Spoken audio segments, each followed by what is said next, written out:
All right, good evening and welcome to the Lake Mill City Council meeting of October 4th, 2022. This meeting is now called to order. We have a quick roll call, please. Ms. Curler? Here. Mr. Waters? Here. Mrs. Bishop? Here. Ms. Quidnow? Here. Mr. Fields? Mr. Fields is off site tonight and he hasn't quite joined us yet, but he said that he may be a little bit late, so when he comes online, we'll recognize him then. All right, thank you, Misty. If you can all please stand and join us for the Pledge of Allegiance. I pledge allegiance to the flag of the United States of America and to the republic for which it stands, one nation, under God, indivisible, with liberty and justice for all.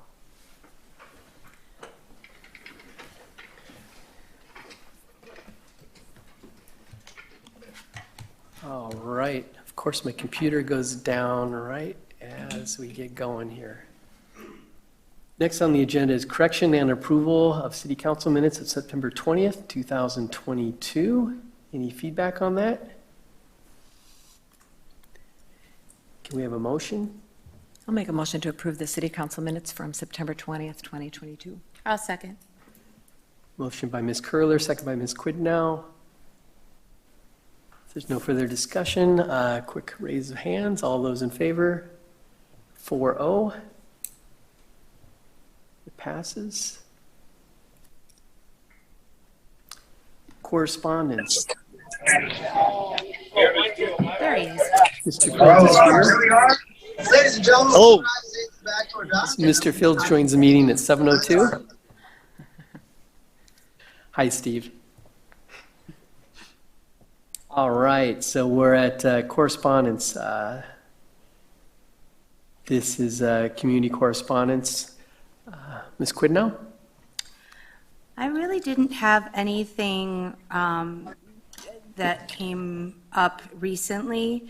That was, but I have had a very, very slow email, unfortunately. Okay, great. Mrs. Bishop? Yes, I had a correspondence in support of the ATV ordinance. Okay. I also had a very slow 2 weeks. I did have a picture of the channel by Mill Pond. It was probably back in the 1950s. It's kind of a neat picture. And then just some community things where went to a Club 55 session. I think that was last week. And then earlier today, there was a groundbreaking at Summer Ridge. So how about you, Mrs. Curler?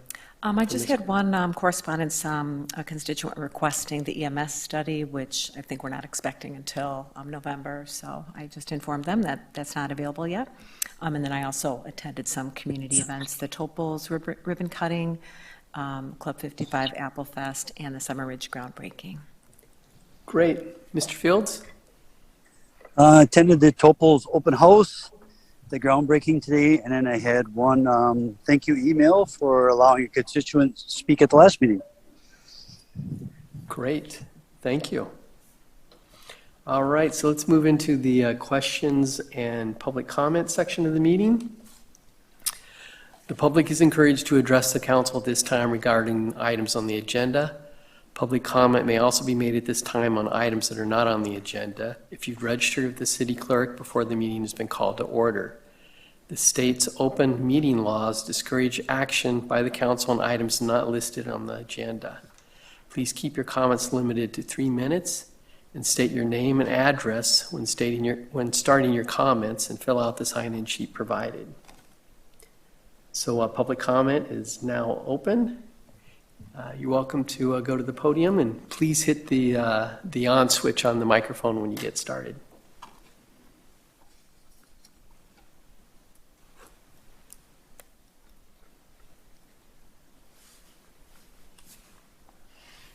That'd be the Oh, it's green on. light? It's on. It's already on? I'll take Okay. it then. Hi, my name is Kurt Orcutt.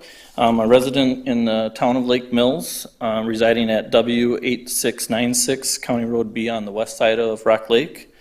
I'm a member of the Quad County ATV UTV Club, and I'm in support of the ordinance that Catherine Bishop has brought to the City Council for approval. I wanted to express my gratitude for the work that she has done to put this ordinance together for the residents of Lake Mills. I also wanted to thank the rest of the City Council members and other city employees that helped to tweak the ordinance to make it safe for all on the roads. The purpose of passing and asking for this ATV-UTV ordinance was not to cause issues in the city of Lake Mills. The purpose of passing this ordinance is to make sure that everyone that uses the roadways are safe and return home in the same way that they left in the morning. Wisconsin has passed a state statute for ATV-UTV use. Jefferson County has passed an ordinance for ATV-UTV use on the county roads. Now I'll ask you, the City Council members, to consider passing this ordinance so that the people of Lake Mills and surrounding communities may use their recreational vehicles in town. Benefits of passing this ordinance could be really great. Businesses like restaurants, gas stations, grocery stores, and other local businesses more than likely will benefit financially from people that are just driving through town or people from the area that are supporting our town. Again, I'm in support of the passing of the ATV-UTV ordinance, and thank you for your efforts to get this passed. Thank you. I also wanted to add that Mr. Fields is a co-sponsor of this ordinance as well, even though Mrs. Bishop has done a lot of work on it, so thank you. Next.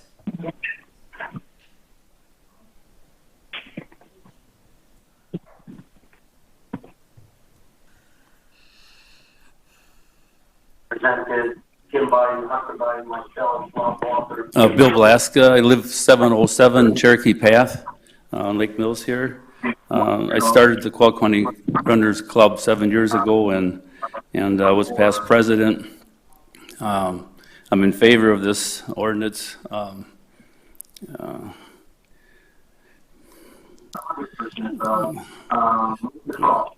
That's fine. That's all. That's enough. All right.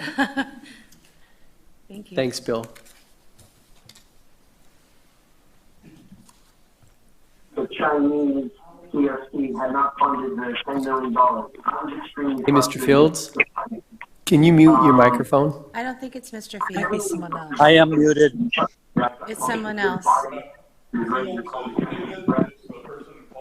Find families pulling out of the deal, all well documented in text messages, WhatsApp, and emails. And I didn't know this at the time, but apparently... Can you mute all of them at this point? Mute everybody. Is Mr. Fields going to be able to unmute in order to talk? Maybe later we'll unmute them. Sounds like a plan. We good? Yes, go ahead. My name is Randy Solner. I live at W10563 Yergis Road in Reeseville. I'm one of the Quad County Club's officers, and I'm in support of the ordinance. And I think Kurt pretty well put it out there. I agree with everything he says, so that's all I got. Thank you. Thank you.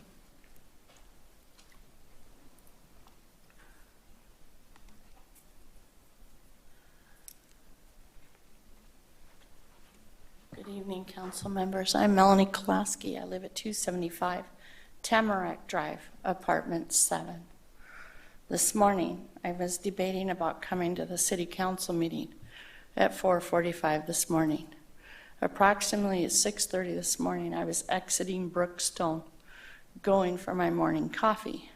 I came back in because I forgot the phone, and I was coming back in to go back into my apartment through Brookstone driveway. There was an ATV or UTV or something. It's a 4-person, buggy thing. It was coming east on V, and because they're not required to have turn signals, it almost had an accident with a bus. The bus was exiting. She wanted to turn left. And if she would have proceeded, she would have hit one of our precious cargoes of this city. I don't understand a lot of the laws about it, and I'll be the first one to admit it. But I think if this city is going to allow this, and the nice gentleman, Mr. Akot, told me that they are not required to have signals. They are not required to have a lot of stuff. I think we need to write it in our ordinances, because how do we know, as drivers of this community, if they're turning right, left, or going straight, or braking? And you're talking about letting them ride in our city on County V, which meets up with 89. That's the most congested part of this city. It's called McDonald's, Quick Trip, and the BP. I don't know how the council can rectify a lot of our concerns. It's been a big discussion at Mulberry Restaurant at breakfasts and coffees, and it was brought up this morning. I would like to see the ordinance amended if it's already in place, or added, that they have to, 1, carry insurance, 2, that they have turn signals available. I don't want to hit one. We just lost a parish member and a young girl in an ATV accident up on 89 this year. We don't need it in this city too. I'm also in support of maintaining our EMS. I don't want to see us lose EMS here. I don't want secondary level care that I'm hearing about that we will have if the fire department comes into play. That makes me nervous. Other than that, I think you guys are doing a hell of a job. Welcome to Lake Mills. If I can be helped, do you guys have any answers about the hotel? Is that coming in? The hotel is currently at the Planning Commission, correct? Well, there's another zoning amendment that is in front of the Plan Commission for that property, ma'am. So the schedule for zoning and planning commission meetings I can find where? On the city website, Plan Commission meetings are the third Tuesday every month at 6 p.m. Oh, fourth, I'm sorry. We have our own. I'm also on Plan Commission, so fourth, and that would be after our second city council meeting, which is that third Tuesday. Perfect. Thank So you, we probably guys. won't see that issue back at city council till the first meeting in November. Thank you very much. By the way, please say hi to your husband, one of my favorite people, so. My husband. Tim? Yeah. Yeah. Okay. Used to be one of the employees of Vision Fitness. I didn't even recognize it, folks. I'm so sorry. I am so sorry. God, wait till I get home. Thanks, Melanie. Thank you, Melanie.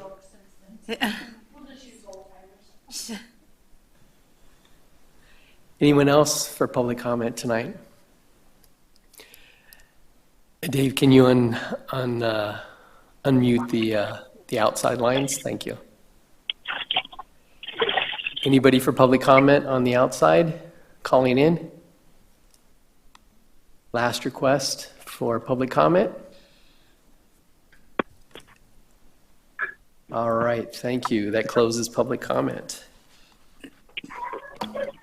Next on the agenda is City Manager's Report. Drake.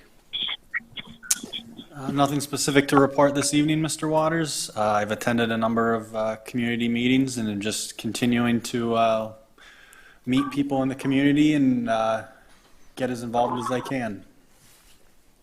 Great. Any questions for Mr. Daly? All right. Next is Councilmember Board Reports and acceptance of minutes from Lake Mills Housing Authority of May 24, 2022, June 28, 2022, and Plan Commission of July 26, 2022. So we have the minutes in our record, and everyone had a chance to review those. Any comment from any of the council members that are on any of those boards? All right, seeing none, we'll accept these reports into our meeting record. Thank you.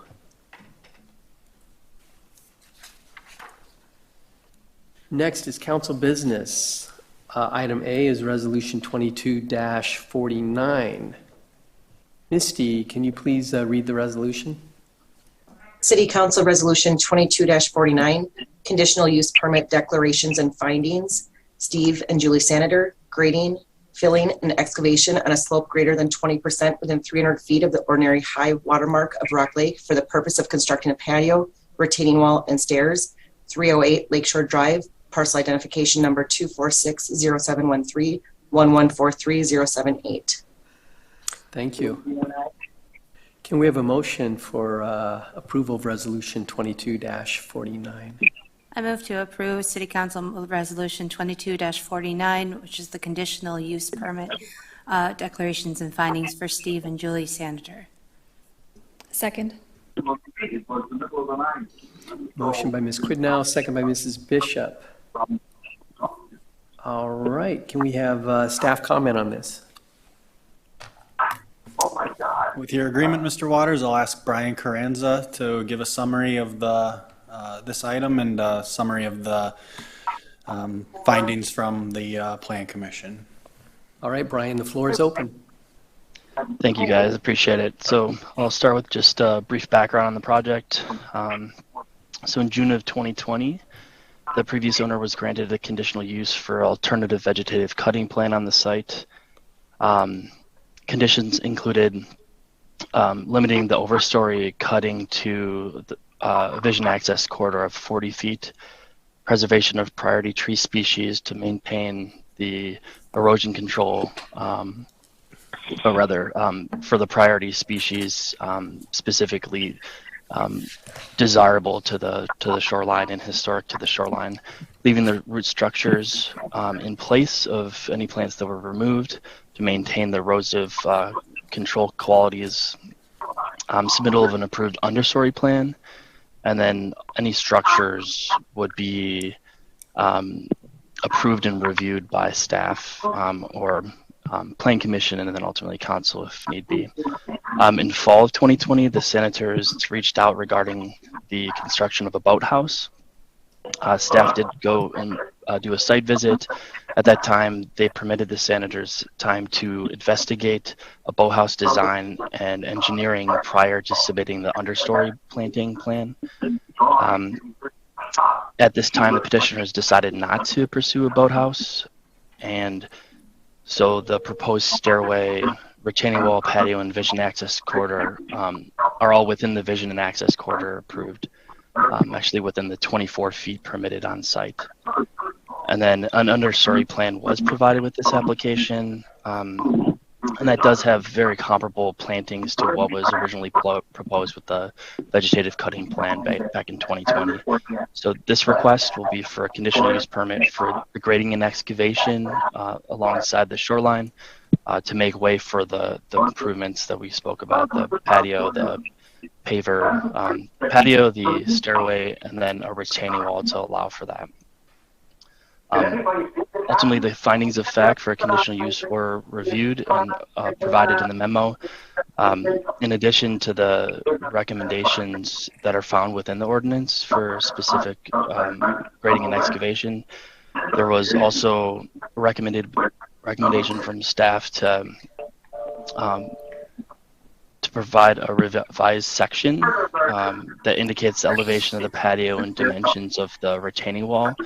Just to make sure that what goes in is an improvement or consistent with the existing slope there. Revised site plan to remove the stairways from the right-of-way or minimization of that encroachment on the right-of-way, and then subsequently approval of a privilege in the street application for anything that would be located within the right-of-way as required. Also approval from the DNR for any work that is below the ordinary high water mark of the of Rock Lake, because that is their jurisdiction. So that's a background and findings. Plan Commission did recommend approval of this item. All right. Just one more request for the phone call person that's called in. Could you please mute your phone so that we're getting a lot of background noise. And if this doesn't get muted or corrected, we'll have to see if we can just disconnect you from this meeting. So hopefully you can mute your phone. We'll keep moving forward here. Any questions for Brian? Any other staff comment I should ask before we go to questions? Of course she did. No additional comments. Okay. Yes. I have a few questions, Brian, and I want to acknowledge that the Sanitors are here in the audience. I don't know if they wish to speak, but thank you for working with the city staff on your project and going through all the steps for our requirements. One of the things I'm finding a little bit difficult to understand on this project, and I think there's some similar shorelines along, or similar situations along Lakeshore Drive in this reach are, it looks like in the CSM that the Sanitors have a approximately 16 or 17 foot deep outlot, which represents their ownership, but it's, and so then they have a project that I'm not clear precisely fits within that, but it's also not clear where exactly is the city right-of-way with respect to the stairs and the retaining wall. I wonder, Brian, is there something that I maybe wasn't seeing on the plans, or how are you identifying what portions of this project are perhaps in the city right-of-way?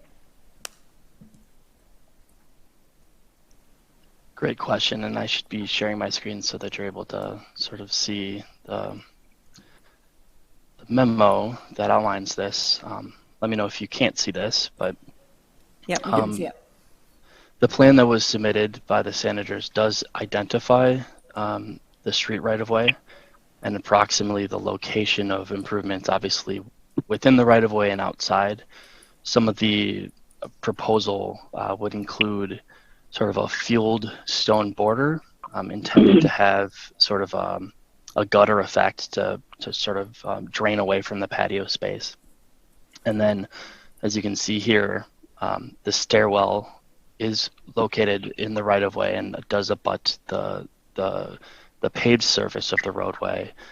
There are also plantings that are located within the right-of-way. So all of these are items that the Senators will have to, discuss with Public Works and ultimately city staff to revise and then take back to, if it remains within the right-of-way, to look for a privilege in the street permit, which would permit certain activity within the right-of-way. Okay, Hopefully that thank answers you. your question there. Yes, it does. Thank you. And I missed that on, seeing that on the plans so thanks for pointing that out. I walked down there today and, observed what the Sanitors have on their shoreline right now. And right next door, it looks like this plan completed. So it looks like a very similar design with the rocks at the top and down below, and with the exception of a boathouse next door, it looks very similar. And I recall the council approving that project a little over a year ago. I think that was my first council meeting. And I looked back at that, and that one we had a privilege in the street at the same time as the conditional use permit. And I guess I'm just wondering why it seems premature that we would be looking at granting the conditional use if the privilege in the street hasn't been reviewed yet, because I'm just wondering how that retaining wall, if that's necessary, how it's going to impact the street integrity. And so I'm not sure if this is a question for Brian or perhaps for Dwayne, but I guess I'm uncomfortable, I guess, moving forward with this until the privilege in the street is reviewed, because I think, who knows if that might result in some project modifications, and I just want to make sure that we're addressing that before we would grant this permit. Certainly, and sorry to interrupt. I was just going to touch on the fact that this conditional use is specifically for the grading and excavation component. So the intention is to provide specific recommendations and conditions as it relates to the act of excavation and grading. So whether it be putting down silt fence or otherwise, as an example. So certainly the comment is warranted. You know, if more detail is required to truly understand those impacts, then I think that's a reasonable request. But just to clarify that that's what this conditional use is for specifically. And then to answer your question, Lisa, as we went through this process and talked about the CUP, we did express from a public works standpoint that we do have concerns about the stairs in the right-of-way and the impact that it will have potentially on the future street reconstruction that is in the CIP for 2028. We also are concerned about any stones that might be on that shoulder area that through the winter plows would basically pick that up and send it down the bank. So we are looking for that type of information. I believe in the meeting we had with Brian that I believe was expressed to the Sanitors is that if they could move the steps out of the right-of-way, which probably would be very difficult given the slope, then potentially if those are removed and the stones are removed, then potentially a privilege in the street wouldn't be required. Then we would be looking at an internal right-of-way permit for the activities to occur in the right-of-way, and that's an internal staff review. The privilege in the street, and my understanding of the privilege in the street is a council approval of anything that will be staying in the right-of-way, and the city council is giving that right to that property owner with some stipulations with regard to keeping those things within the city's right-of-way for the long term. So are you saying that the city staff haven't determined whether a privilege in the street is needed, or that you haven't done a review of a privilege in the street application? I guess I'm not tracking it. If it would be based on the drawing that is shown today, then a privilege in the street would be required. Okay.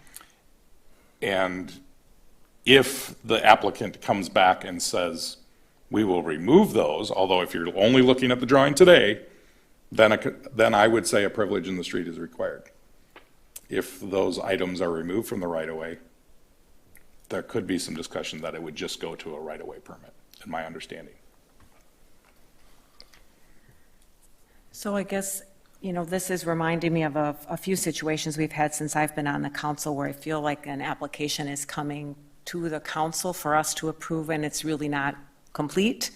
And we haven't, you know, wrapped up all the steps and all the reviews that we need to internally. And if a privilege in the street approval is needed and maybe that necessitates some plan revisions, then I would be more comfortable having the council review it when the plans are final and all, you know, all the city review is done, rather than issuing a permit that has a lot of conditions that say that that has to be done later.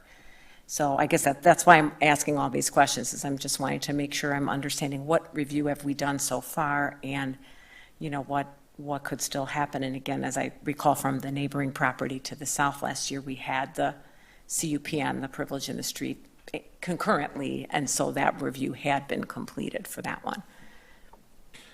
I'll add one third item that we are discussing internally, and that is the structure of the wall, and will it support the loading of vehicles.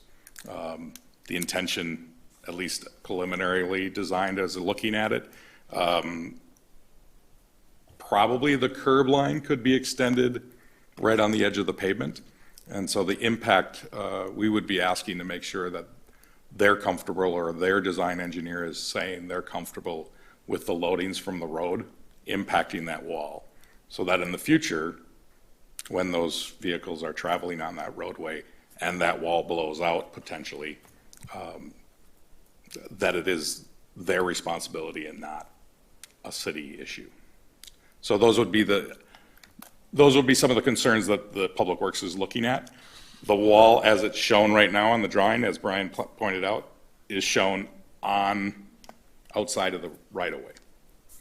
But we would still be interested in that impact that loading has. Yeah, it's kind of a tricky site because, you know, I appreciate the Sanitors want to be able to enjoy their and use their waterfront, but it's quite narrow and quite steep. And so, you know, how you can access the water and maintain a stability there is, I think, is probably pretty tricky. So in fairness, if the senators would like to address this issue, we'd be probably willing to suspend the rules if you want to talk. Is there a motion to suspend? I'll make a motion to suspend the rules so the senators can speak with the council. I'll second. You might Hang have on. to come up to the thing, sorry. Quick raise of hands. Yep, 4, and Steve, you might be muted, no, he's good. but we have a majority anyway, so the floor is open. Thank you. So the only thing that's in the right of way are the steps. They're a stone step, a cut stone that is removable. So it's not like we're pouring a structure in there, it's just a removable stone step. There'll probably be, if there's 6 steps in the right of way getting down to the deck, that's all that's gonna be in the right of way other than that stone. And that'll be about a foot below the road grade. The road grade's 840, the top of that stone's gonna be about 839. So a plow's not gonna hit it. It's just like the neighbors just did a restoration. I mean, it's basically identical to that, other than we're using land and stone stacking for our foundation wall. And that wall is only gonna be 6 feet high, and it's approximately 14 feet away from the street.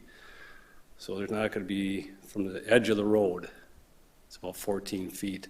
So it's not gonna, I mean, if I gotta show bearing on it, it's another engineering project, to show that it can carry. The neighbor's wall is a 4-foot stone wall. So it's basically the same thing as that, So I guess if you don't approve it or whatever, then I'd like to have some information on paper, exactly what I need, step by step. Because I was talking to Brian on the phone, and he's telling me all this stuff, and I'm trying to absorb it, and I'm not absorbing it. And and then every time I go back, then I hear something different that I need to have, and I think I can get the information that we had a good conversation, and I realize what you're asking is needed, because someday down the line, if he made a good point, if you're not here and I'm not here and it blows out, who's going to be responsible for it? But so if I could just have that list of what exactly measurements and stuff. I sat all afternoon figuring out slope, but I'm not going to be able to figure out the load. I mean, can you guys figure that too, or or do I have to hire an engineer to figure it out? So I guess that's what I'd like to have, is just a list of because I'd like to get it in by the end of the week so it can be reviewed and brought up at the next meeting then. Because I think that has to go to a council meeting too. But they want time to review that stuff. That's all I got to say, I guess. I would tend to say that we typically ask the applicants to provide that information from their consultant, rather than having city staff or the city's consultants do that for the applicants. But again, council and direction from city manager may change that statement. Our preferred practice is not to design, not to design for the applicant, simply because we are the regulatory and review body rather than the applicant, who has their own goals and desires with the project in comparison with what the city is reviewing it for. So that would be our preferred Understandable. way to. See, there was one other thing that Brian brought up to me, was the DNR. They're only involved in what's in the lake then, which would be the riprap that's put in. What do I need to, because that's another permit, I guess. Or he was going to send me a phone number of somebody from the DNR that I could contact, but I haven't seen that yet, so. I guess Brian, I'd can like to you find out address what- that? Right there. Yes, I believe I sent that email. I can follow up with that Yeah, if you- in a moment. I maybe didn't but- see it or something, but that's all that is then. That's just the DNR can approve the riffraff that we're putting in for erosion control, correct?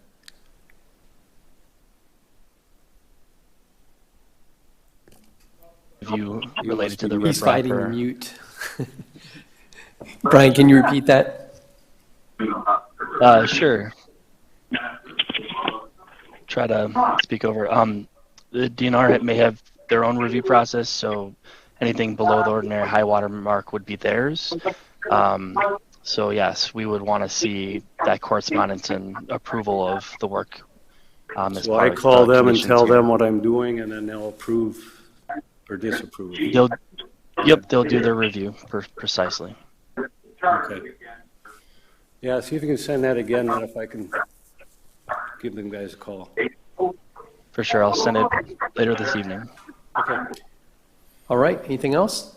Oh, just again, so if I could get that list of what I need, actually you guys want before it gets approved then, all right? Yeah, Appreciate I that. appreciate your patience and working through the process with us, Mr. Saniter. And I think, for myself on the council, I just want to make sure that we have all the information that we need to issue all the project approvals that you need and just have our staff working with you. So I guess at this point, I would make a motion that we table this until the privilege in the street review is done, and then that way we can have that come back, because that will have to come to council, and that can come back at the same time with the conditional use permit, and then we'll hopefully have everything all wrapped up. I'll second your motion. I'll second your motion. So motion by Ms. Curler and a second by Ms. Quidnow to table for the privilege in the street. So once that's established, then it can proceed through approval processes. Is there any other questions or comments? So we'd still have time to get this in by the end of the week? And then get it into the next meeting? So the next meeting packet from staff is due by Thursday of next week. Thursday of next week. So in order to give staff time to review whatever information that you're providing us, late this week, at the latest, early next week. Okay. Monday would be preferred. Okay. Thank you. Thank you. Brian, do you agree? Is anything in your schedule that would prohibit that? Nope, that sounds good. So we can coordinate, Dwayne. All right, so the motion to table's on the floor. If there's no other comments or questions, can we get a roll call on the table vote? Waters? I'm sorry, one more time? Mr. Waters? Yay. Mrs. Bishop? Aye. Ms. Quidnow? Aye. Mr. Fields? Aye. Ms. Curler? Aye. Motion passed 5-0. All right, thank you. Dave, is there a way you can eliminate that phone call? I called the phone number. Of course, they're on the phone. I left a message, told them they're coming through with all this noise. I can only mute everyone or no one because the system is locked when it starts. So the only thing I can do to kick that person off is to go out of Zoom, kick them out, go back into Zoom, and then go live again. So if you want to do 2 minutes, I can do that. But people are going to get kicked out of Zoom, but then I should be able to kick that off. But I can't do it when we're engaged live in a meeting. That's why I can't do anything right now, unless I do that. I guess if we take a 2-minute recess, and you kick them out, they could always come back on, right? Oh, yeah. They might know to mute. Well, it is kind of a nuisance to Zoom everybody, or to mute everybody that's on Zoom, especially when Mr. Fields is online like that. So Perhaps we could say if you have a TV going on in the background, that you in fact just mute it because background noise is easily heard through technology? Just an idea.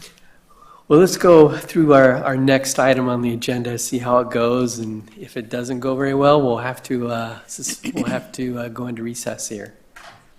So the next item on the agenda is Resolution 22-50. Misty, can you read that, please? Conditional use permit declarations and findings. Michael and Susan Nesemann, alternative shoreline vegetation cutting plan and excavation and grading within 300 feet of the ordinary high watermark of Rock Lake, 113 South Ferry Drive, parcel identification number 246071314120001. Thank you. All right, can we have a motion to approve this resolution? I'll make a motion to approve Resolution 22-50, conditional use request from Michael and Susan Nesemann. Second. Is it Mrs. Bishop? Okay, thank you. So motion by Ms. Curler, second by Mrs. Bishop. Staff comment. I would ask Brian Carranza again to give a summary of the item at hand and a review of the Plan Commission action. Thanks, Drake. So background on this project would be that the petitioner did contact staff early to discuss the restoration of vegetation along the shoreline. They proposed to rehabilitate approximately 750 square feet in total, both to the north and south of an existing stairway. They have hired a consultant that specializes in restoration that is certainly qualified to do the work. And the project has received a cost-sharing grant from Jefferson County, which is a part of a DNR program for shoreline restoration. Marissa Allman of Jefferson County did write a letter of support for this project, which is available with the application. This request is for an alternative vegetative cutting plan or a conditional use for that to remove plantings outside the vision and access corridor. This property has a vision and access corridor of 30 feet. The request is for an area of approximately 55 feet of shoreline. So as part of the recommendation and findings of fact, the alternative vegetative cutting plan must not cause undue erosion or destruction of scenic beauty, and then also must provide substantial shielding from the water of dwellings, accessory structures, parking areas, and to replace remove plantings with plants that are not noxious or invasive. It is staff opinion that the proposed conditional use does meet the findings of fact for conditional use and those two additional findings.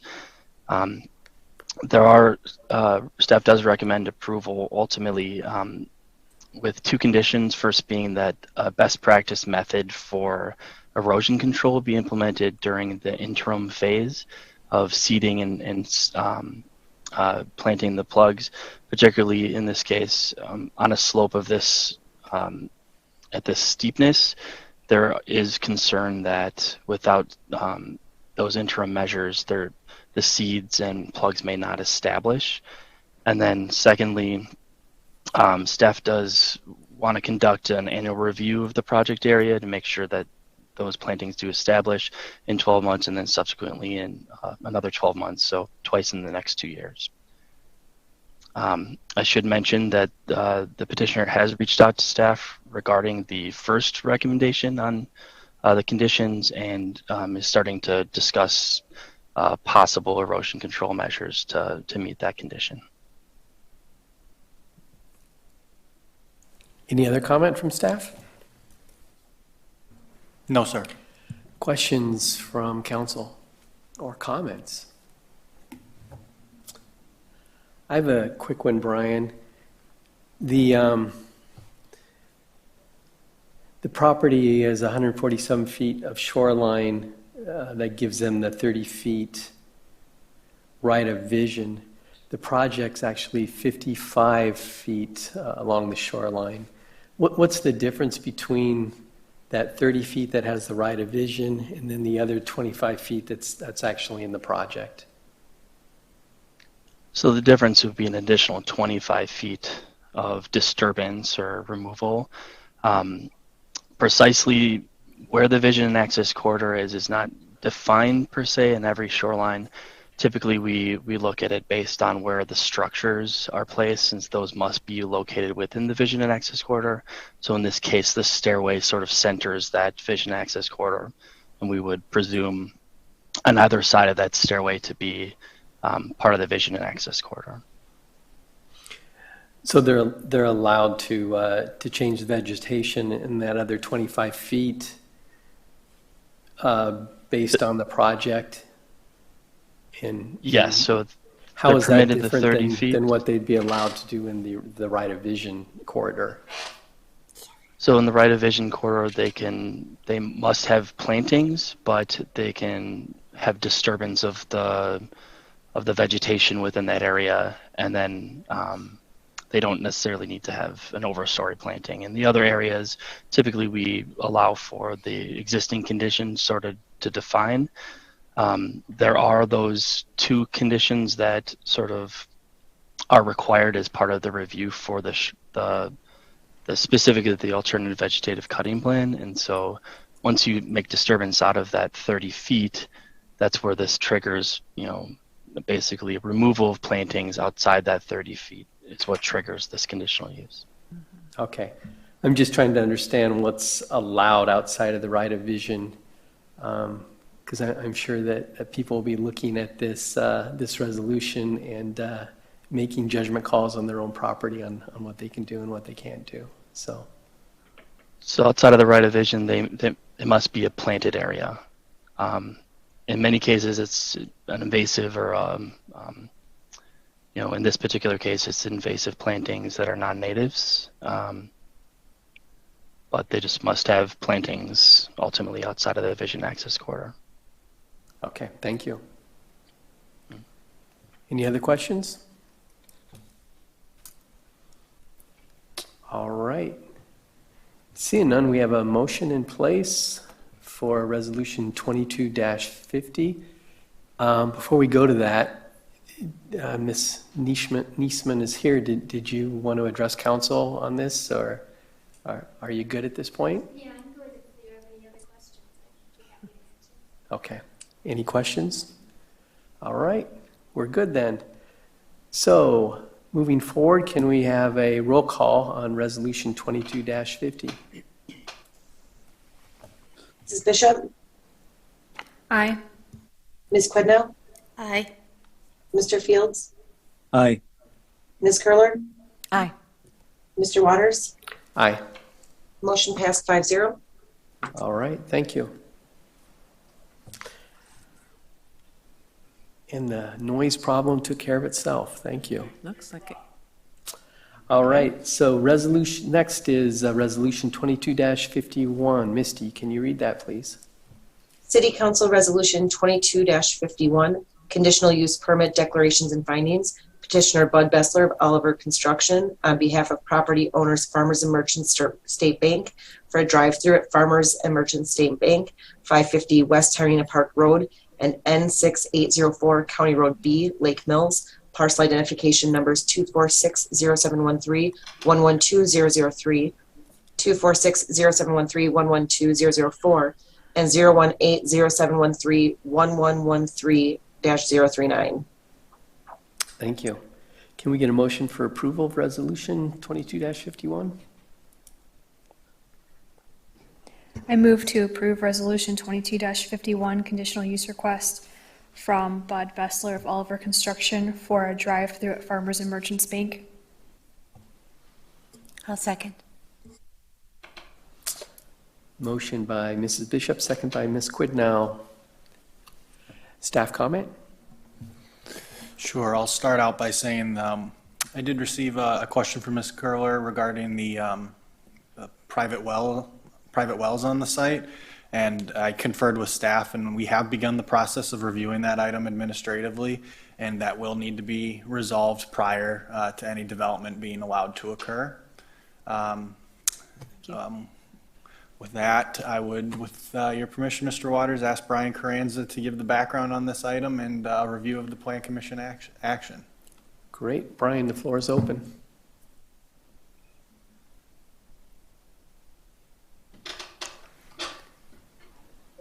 Thank you, appreciate it. So ultimately, this is for the conditional use portion of the project. As you can see, the rezone is also on the agenda tonight. The conditional use in this case is specifically for the drive-through services for the commercial bank. As far as the background on the project, you have seen the annexation already. This is sort of the next step as far as the site plan and development.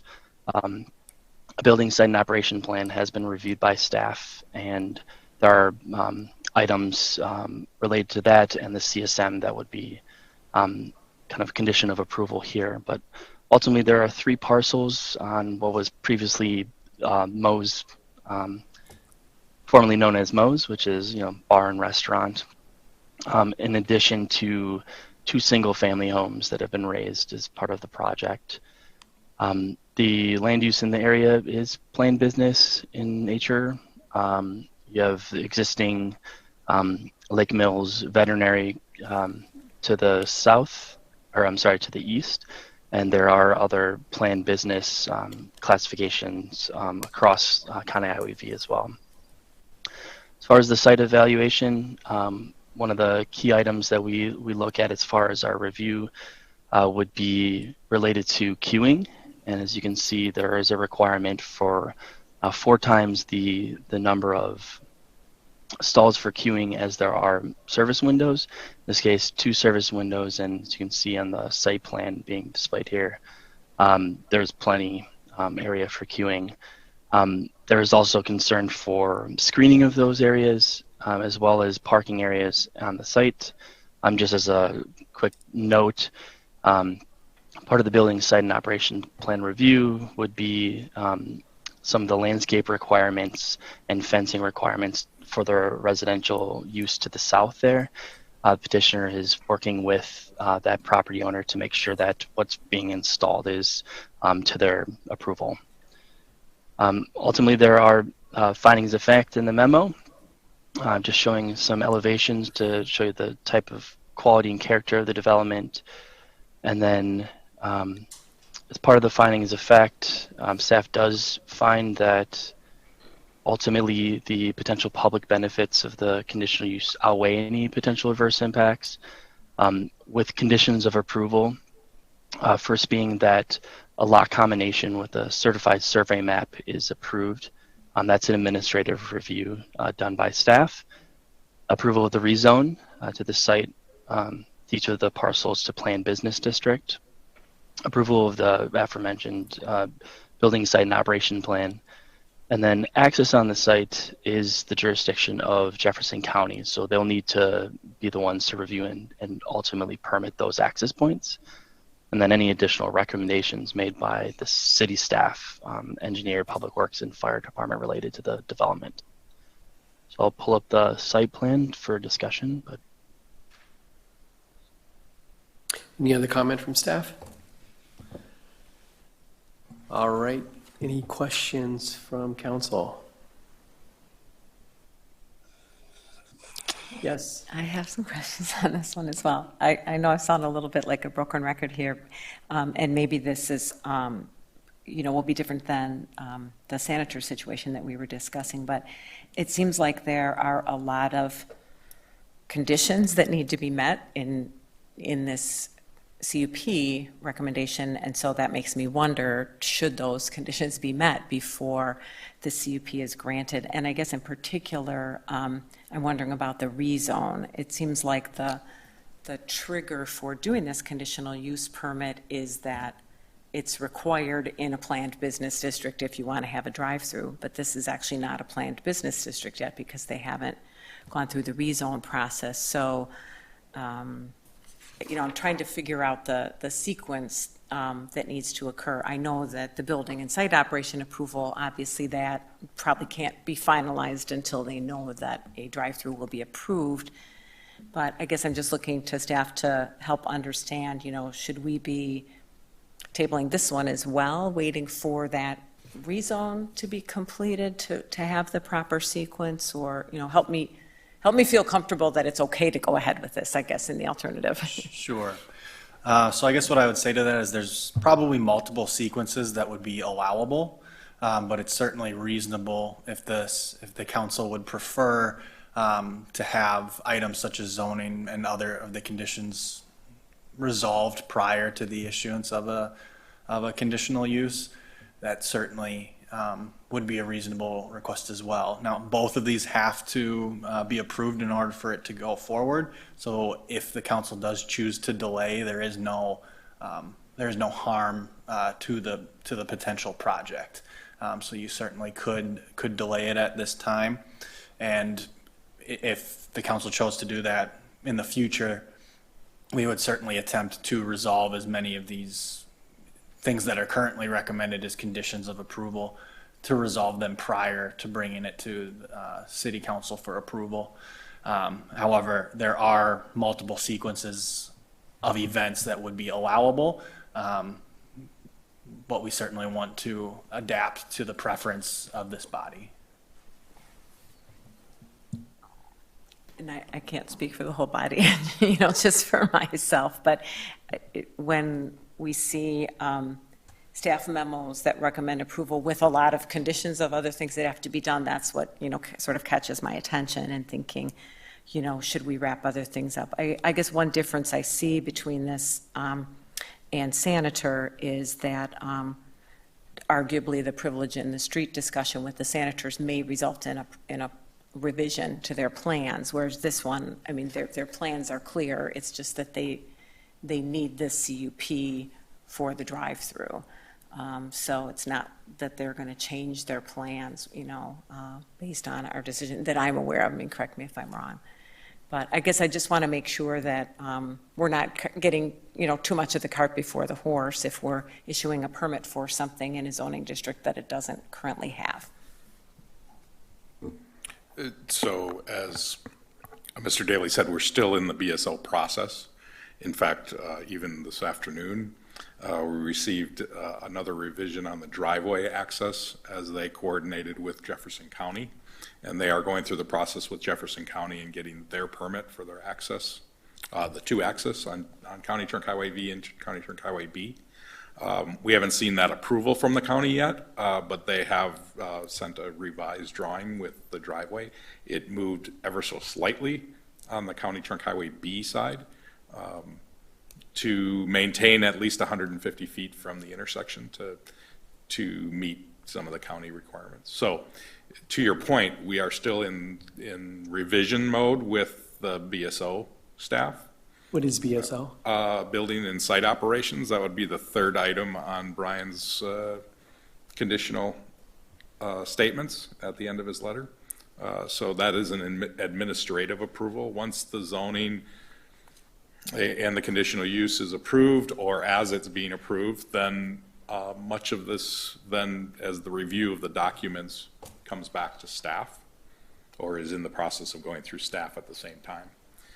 To Mr. Daly's original comment, this item, because the zoning item that you're about to take up is multiple readings, that process will not be completed tonight. So it's first reading tonight. It's the first reading tonight. So all of these steps, potentially one of your options is to table this and assume that more of these conditions will be approved by the time you get to a zoning completion date on that third reading of the zoning. Did you guys have questions? Mrs. Bishop, I wonder, was there any discussion at the Plan Commission on this project one way or the other? Not on the points that you brought up, and I am drawing a blank on the actual discussion. I don't want to misrepresent anything, so I won't say anything to that point. I understand, Ms. Curler, your conundrum about the processes and which should come first. What I wanted to say, if I may, is that the very nature of the conditional use permit is to put conditions in place, and oftentimes the petitioner may not know what the council wants until those conditions are listed. The way I see it is as long as the threshold requirements have been met for a conditional use permit, such as the safety of the site, right? We've talked about that in prior conversations. Then I'm comfortable moving forward with the conditional use permit for this instance, absent the final reading on the zoning, because nothing will happen until the zoning changes. And so in that way, you've already delayed the process without having to table a decision on this resolution. So that's what I wanted to say about this resolution specifically. Thank you. Any other comments or questions?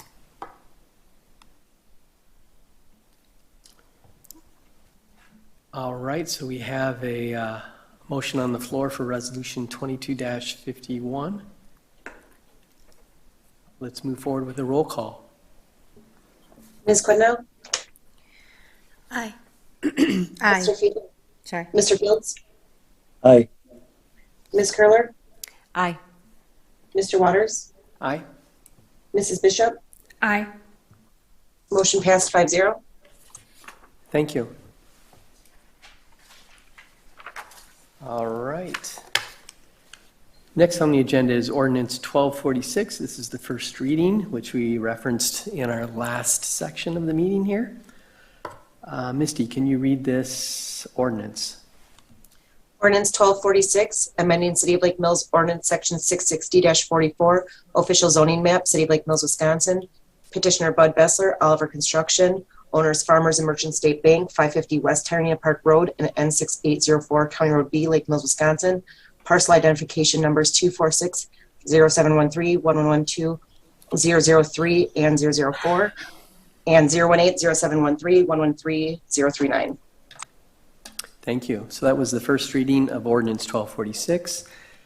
Tonight, there's no action required by City Council. Is there any comment that wants to be, any comment from City staff?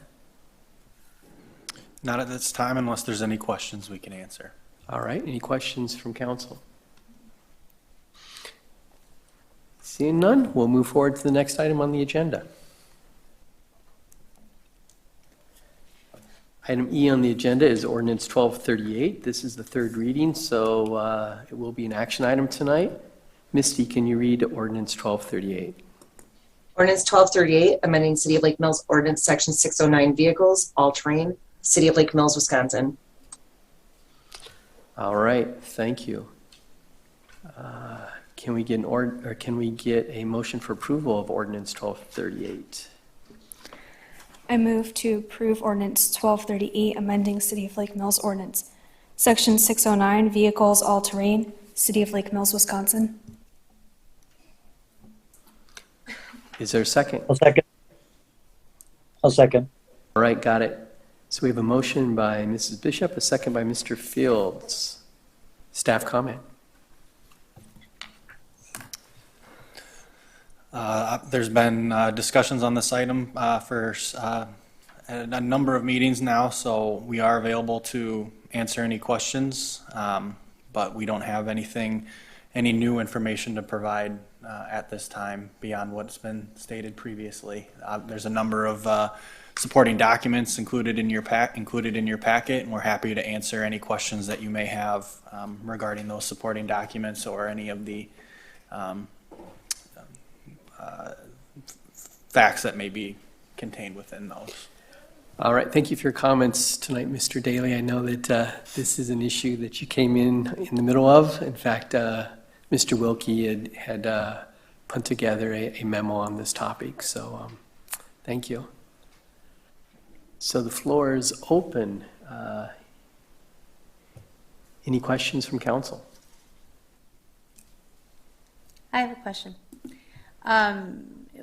With regard to the comments that were made during public comment, and I don't have an ATV, nor do I have a UTV, and I've never ridden in one, so I'm really naive when it comes to this experience. But one of the things that stuck out to me was the fact that we are expecting road behavior on the road within a certain laws, being within a certain speed limit and so forth.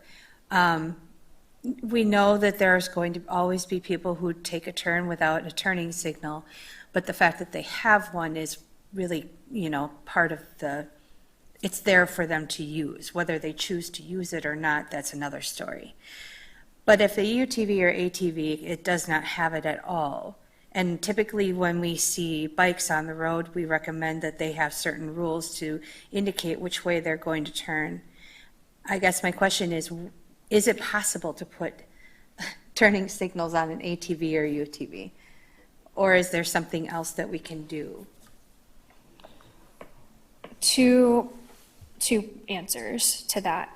First off, to your rules of the road comment, if a vehicle like an ATV is not equipped from the manufacturer with a turn signal, they are required under current rules to use like hand signals like you learn when you're riding a bike. I don't even remember them.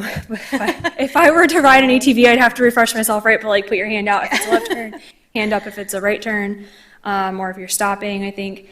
Motorcyclists also do use those, and I've even seen drivers when they have disabled parts on their vehicles use those hand signals. And so, learning the rules of the road, again, I guess I need a refresher,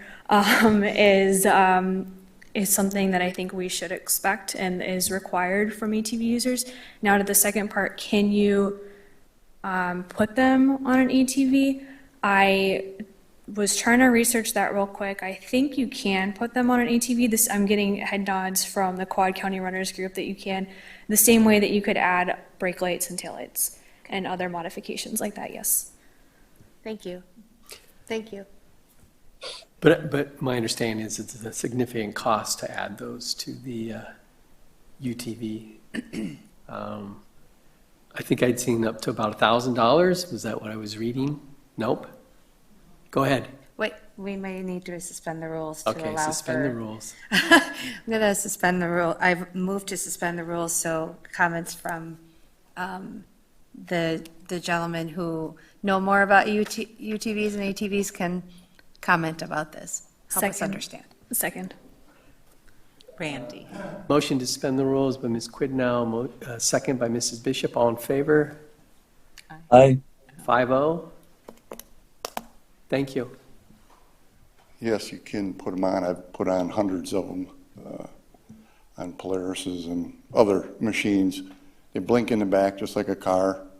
You put little eyeballs or little pegs in the front to blink. Got a regular arm on the steering wheel. You got a horn to push a button. 4-way flashers. So, and it's about $500. Okay. Installed. Okay. Thank you. Thank you. Thanks.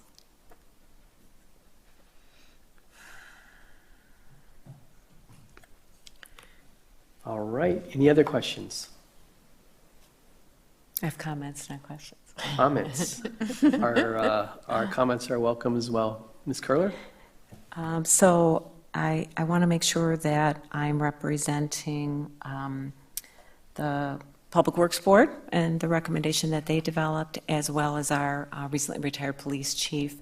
So I have prepared a draft amendment to the ordinance that I'll pass down for everybody to look at. And what I'm attempting to do here, it won't address the turn signal, but I think it will address other safety issues. I can walk through it, and I can also read it into the record if appropriate. The police chief had recommended that the city that the police department have the authority to suspend a route. So I've drafted a paragraph that would provide that authority, adding it to the route designation section. And then under operation, both the police chief and the Public Works Board recommended that a number of conditions be added. Some of them are already in state law, some of them are not, but they're all in either the Jefferson County or the Town of Lake Mills ordinance. And so I think it makes a lot of sense for uniform standards between, as riders are going, between county highways and the nearby township and the city, that they would, have the expectation to be following the same operational requirements. And then the third thing that I'm proposing to include is a mandatory ordinance review. So that would say in, roughly a year, a little more than a year after this goes into effect, that the city staff would evaluate how it's going. And that's very similar to what Jefferson County has done.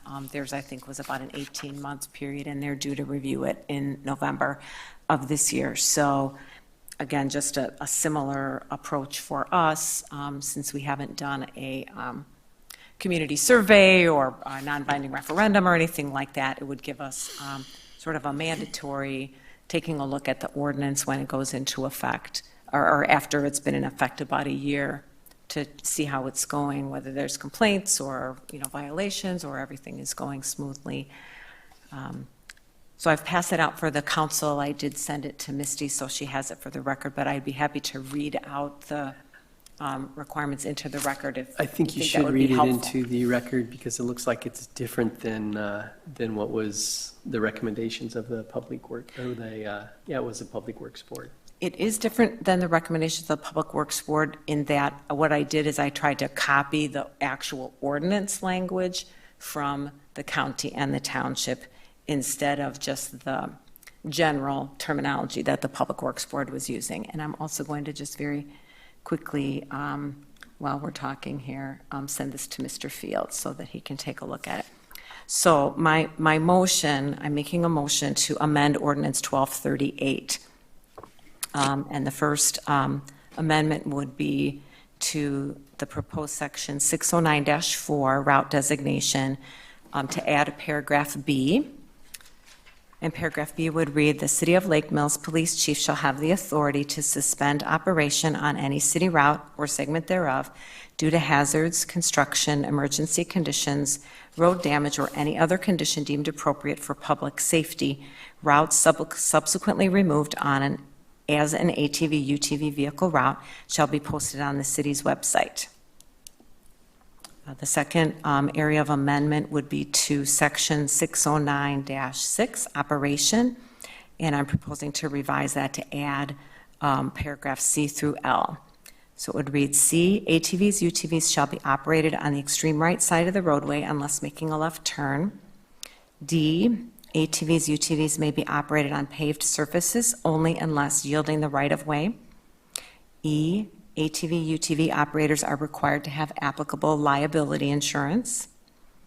F, ATV, UTVs shall not be operated at a speed greater than the posted speed limit with a maximum speed of 35 miles per hour. G, ATVs, UTVs may not be operated on any city route without fully functioning headlights, taillights, and brake lights. Use of additional light bars or lighting is not allowed.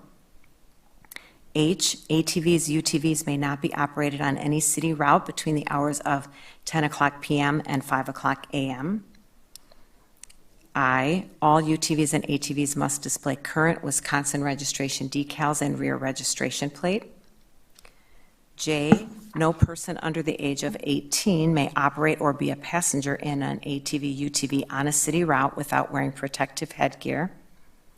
K, all ATV, UTV operators shall ride in single file. And L, no ATV, UTV may be operated on any city route if the vehicle does not meet all applicable federal and state noise and air pollution standards. No modified exhausts are allowed. And the third area of my proposed amendment is to create a new section that would be numbered section 609-10, mandatory ordinance review.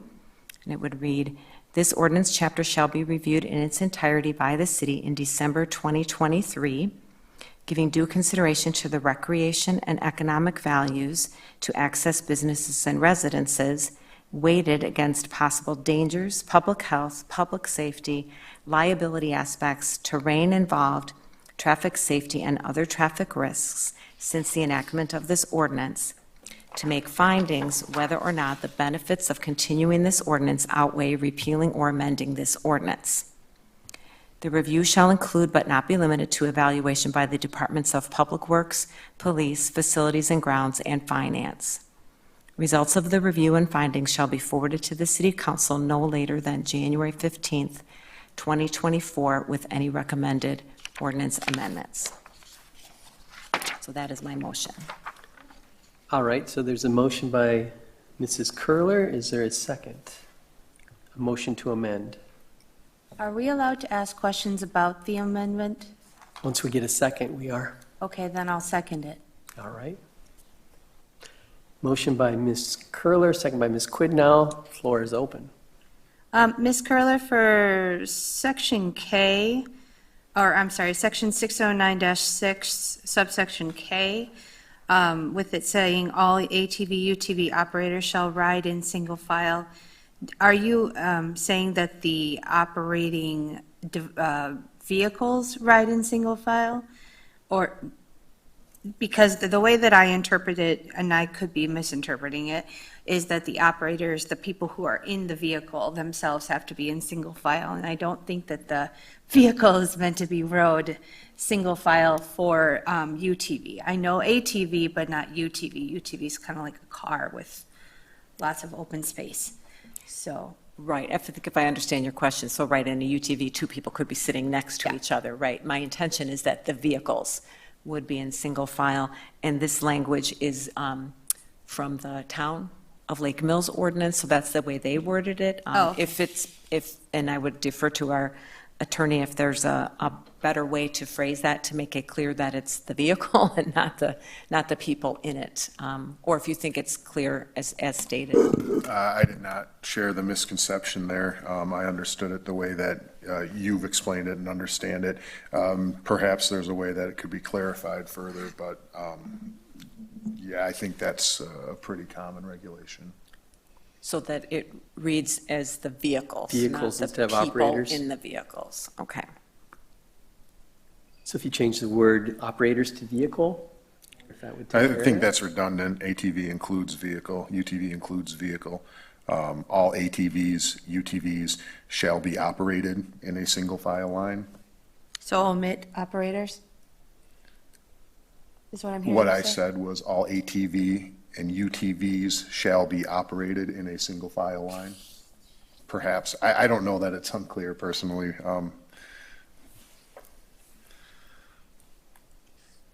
And I'm happy to, discuss changes to make it clear. Again, I was trying to go for uniformity with the county and town ordinances, and so it's the same phrasing as the town ordinance.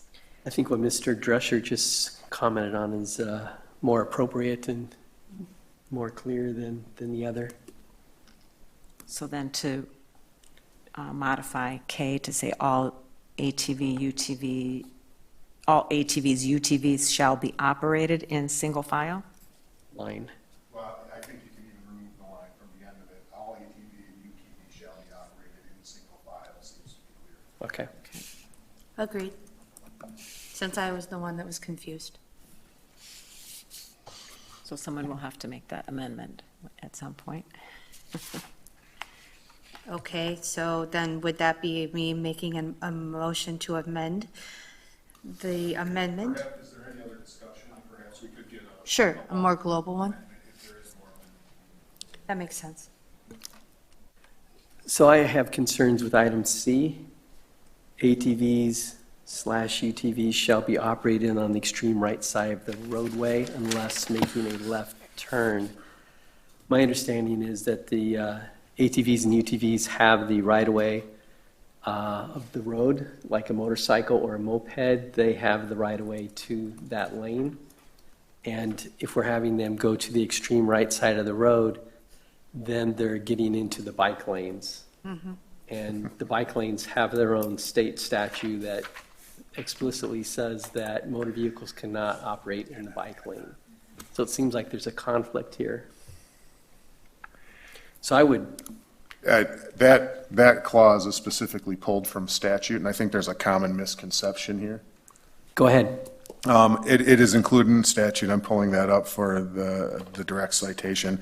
In previous meetings, we have discussed this specific section, and it basically reestablished that it is in a previously adopted statute.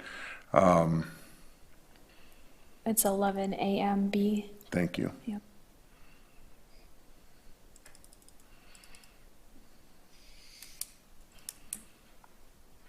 Are you looking at the ATV ordinance or the bike ordinance? Wisconsin statute 23.33, which has been adopted by the city of Lake Mills and allows for the establishment of routes, ATV routes within municipalities by ordinance. So that section says, this is from the Wisconsin statute, stay to the, hold on. Stay as far right of the roadway or shoulder as practicable, and that's not the one. There's a different clause that basically explains that ATVs shall be operated as far right as possible, but I think what's not understood there is that it's on the roadway, on the paved surface. So it's not allowing, yielding the right of way or pulling over, operating in a shoulder, operating in a bike lane. They're required by statute to be operated as far right as possible for some justifiable reason. I don't know what that reason is necessarily, but it is established in state statute. I can understand that in the county roads where maybe these vehicles can't get up to the 55 mile per hour speed limit, but in the city, they should be able to maintain the speeds that we have in the city, which is 25 or sometimes 35.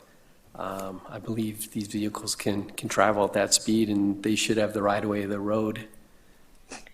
Mr. Dresser? They do have the right of way, but it is in state statute. It's under 23.33 for operation on or near highways.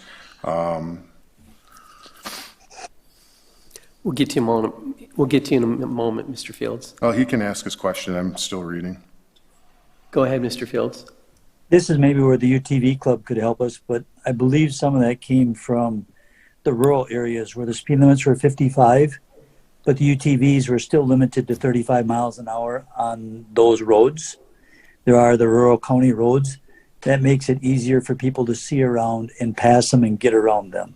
So they were asked to stay on the right-hand side of the road for safety's sake for people passing.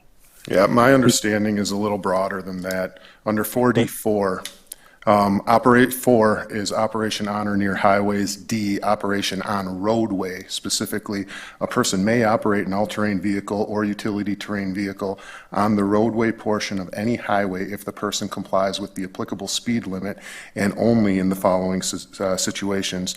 4, on roadways which are designated as all-terrain vehicle routes. Operation on all-terrain vehicle and utility terrain vehicle, or operation of all-terrain vehicles and utility terrain vehicles on a roadway which is an all-terrain vehicle route is authorized only for the extreme right side of the roadway, except that left turns may be made from any part of the roadway which is safe given prevailing conditions. That's Wisconsin state statute. What you're contemplating is establishing routes throughout the city of Lake Mills. I believe that specific statute is applicable in this situation. I do note for the section heading that falls under operation on or near highways, but my understanding of the way that our ATV riders and users interpret this in practice is to remain on the, okay, so you're driving, there's the road, you have, as a regular driver, the solid white line on the right-hand side, and that's the line that you should not cross as a vehicle driver. And so the ATV riders operate closest to that solid white line on the right-hand side of the lane that you're supposed to be in. Not that they would be in the bike lane, and they certainly don't want to get close to the shoulder because that's, if you go off the pavement, that's where you can run into issues. Right. So I think to the extent that this comes from the Wisconsin statute, I'm okay with this language, Ms. Curler. Understanding though that those ATV riders won't be crossing further to the right of that solid right-hand line that makes up the lane for the right-of-way and the lane of travel. That is consistent with my understanding. So it's obviously confusing. And currently, I see UTV riders on South Main in the bike lane.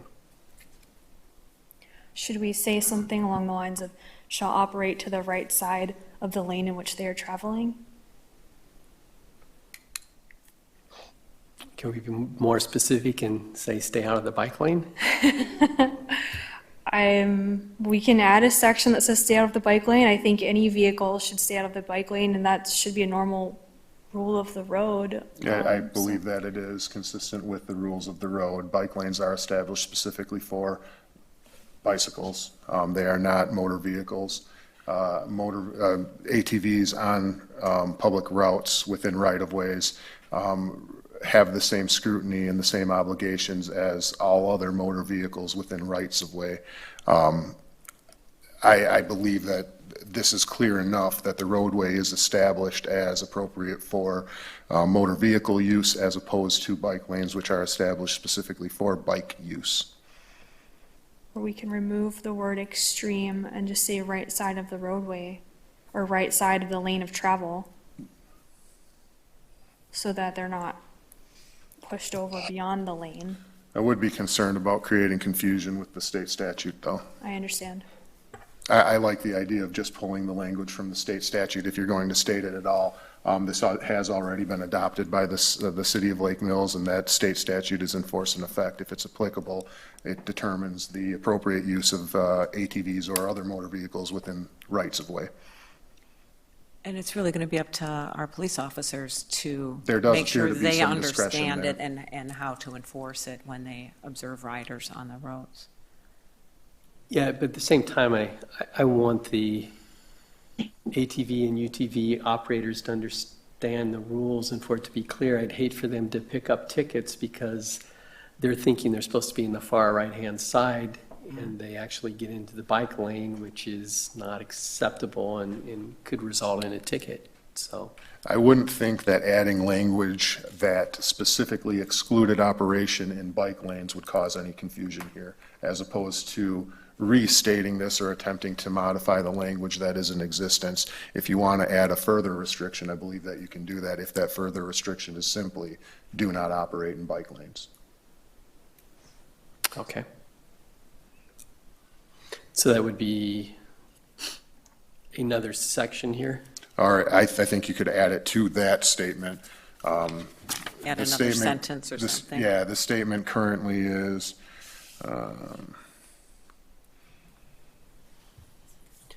ATV, UTV shall be operated on the extreme right side of the roadway unless making a left turn, period.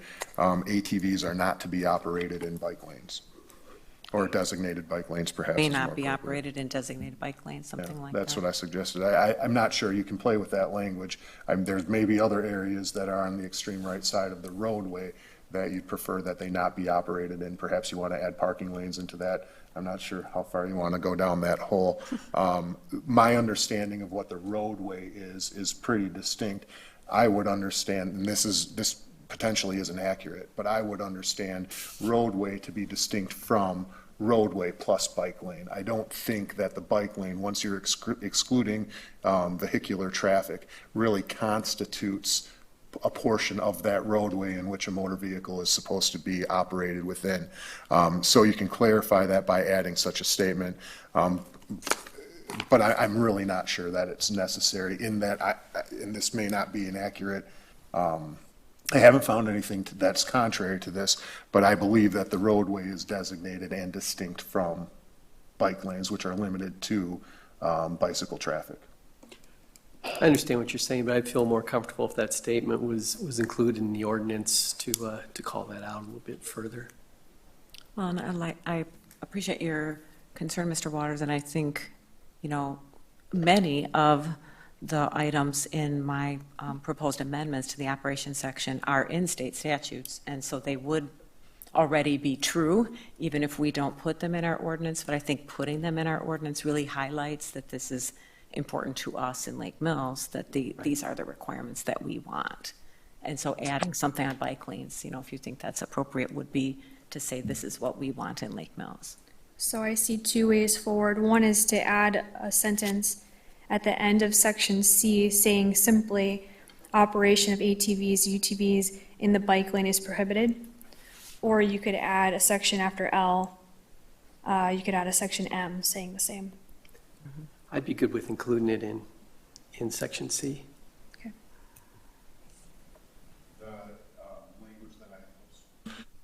The language that I heard and that I've drafted is operation of ATV, UTVs within bike lanes is prohibited. Yes. Very good.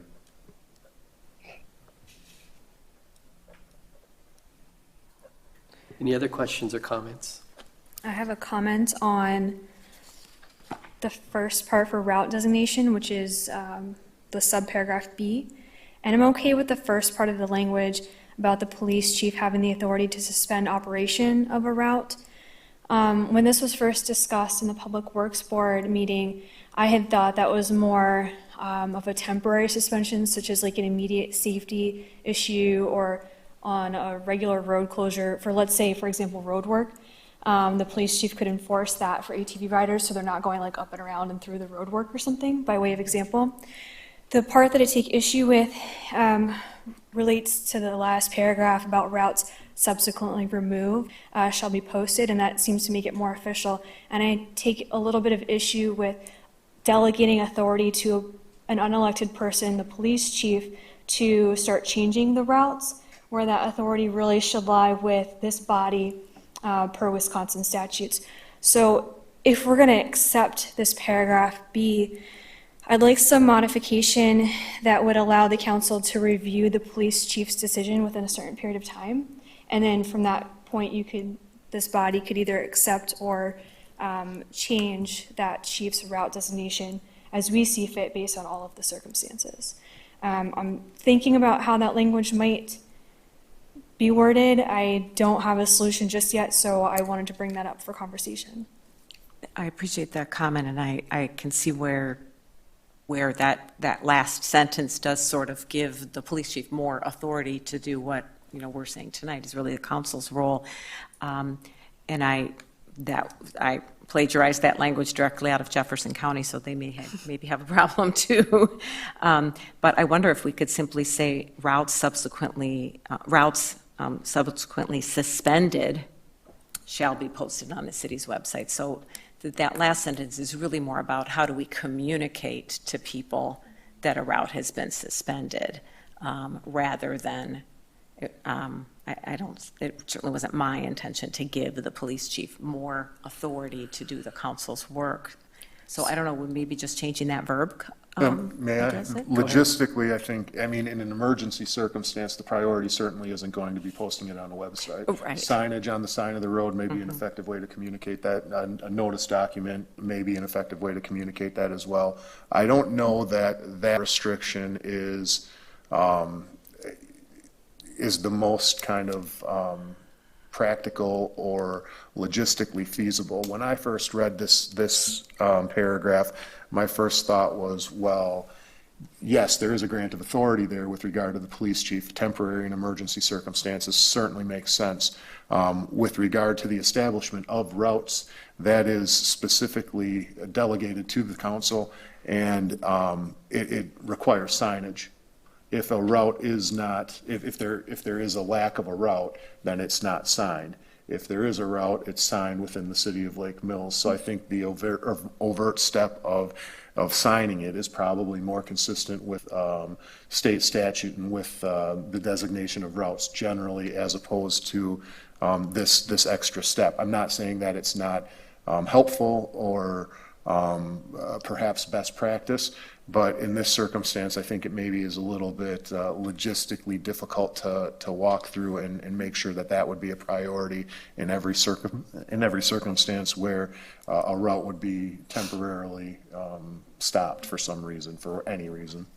I think in this conversation, Mr. Drescher, you just used a key word, and it's the word temporarily. Right. So it would be adding the city of Lake Mills police chief shall have the authority to temporarily suspend operation on a city route. And then if notice of that is published on the city website, just like a water main break or something, I'm okay with that. Are you going to require that by ordinance, though? Can we take that last sentence out completely? I mean, that actually would be a simpler fix. Yeah. Is to just eliminate the last sentence. So we'll leave it up to the police department to determine the best way to communicate with people, whether it's putting signs right by a road that says no ATVs, or putting on a website, or mailing people, whatever they feel is the most effective means. So It's no different than posting detour signs. It's no different than posting detour signs for construction. My challenge is think about this as driving your own vehicle. Say you're going into Madison and you drive into a street and you get a ticket because you didn't check their website before you drove to Madison someplace. People aren't going to look at the website if they're traveling cross country on these. And this is no different than a motor vehicle. You don't want to have something on your website that is controlling your city streets. It's going to have to be by signage, no different than if you're driving to any other community in your motor vehicle. Because a UTV is no different than your vehicle, your car, or your pickup truck driving someplace. That's a good point, Steve. So if we think about regular vehicles on the road and there's a detour, you know, I guess the Public Works Department would put those up and it would be enforced by a police officer if there was an issue. Is that set forth in an ordinance somewhere? Do we need a corollary then for an ATV, which is a vehicle on the road, as we've acknowledged in every other piece of this ordinance?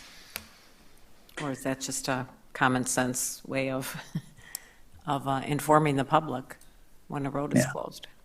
That's why I'm challenged with this whole section, because we literally, that's part of your rules of the road. The city can detour roads and make adjustments as needed. They do it by signage. So I don't think we really need to call this out in the ordinance. It already exists. It's no different than any other vehicle.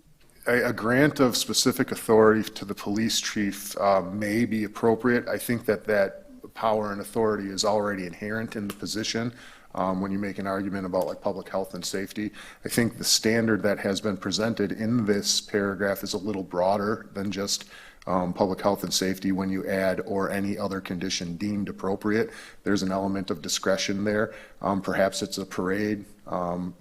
Certainly the municipality itself has the ability to govern, whether permanent or temporary, over its rights of way. With regard to the rules of the road, that dictates operation of motor vehicles within rights of way, as opposed to like municipal authority over its property, over rights of way. So I don't mind that paragraph if it is in fact the intent to explicitly state that the police chief, and perhaps solely the police chief, has authority to make and some discretion to make that determination.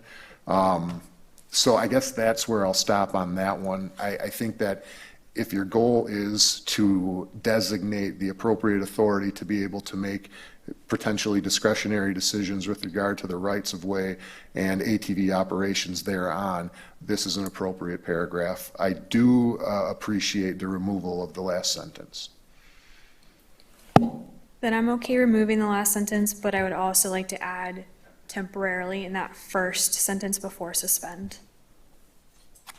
And I'm comfortable with that, and I think it's important then to look at the end of the first long sentence, which is for public safety. So it really is still really keeping it, you know, that's the jurisdiction of the police department, is to focus on public safety. So it's not for any old reason that they want to close a route. They don't like the people that live on that street or whatever. It's got to be a public safety reason.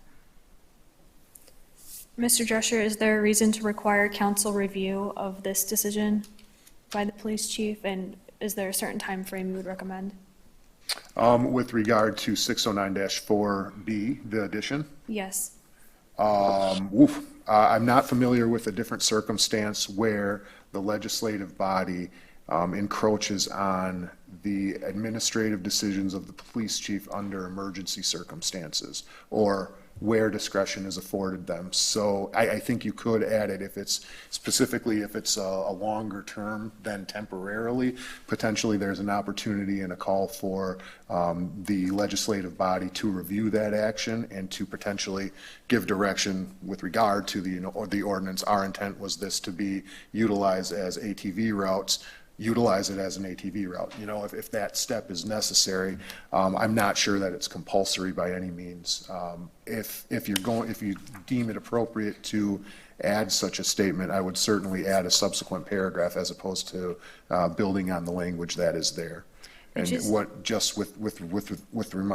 mind on that, I would state C, in the event that X condition occurs, the city council shall determine whether or not the closure was appropriate or something like that. It just comes down to temporarily for me, like that's where you could get into an argument, 30 days, 45 days, what is that? But the other thing I hear you saying, Mr. Drescher, is the city council could take that up as an agenda item anyway, but then without something written in ordinance, you know, how do we revoke or change the police chief's decision? Amend the ordinance. With regard to the decision, I don't know that you really have like a fast track to getting that done. Unless there's a review provision? With regard to, you can bring up an amendment to this ordinance at any time, and you could remove that authority from the police chief if he's abusing it, or if you think that it's somehow inappropriate. I know that's not the conversation that's being had, and that's a little bit of a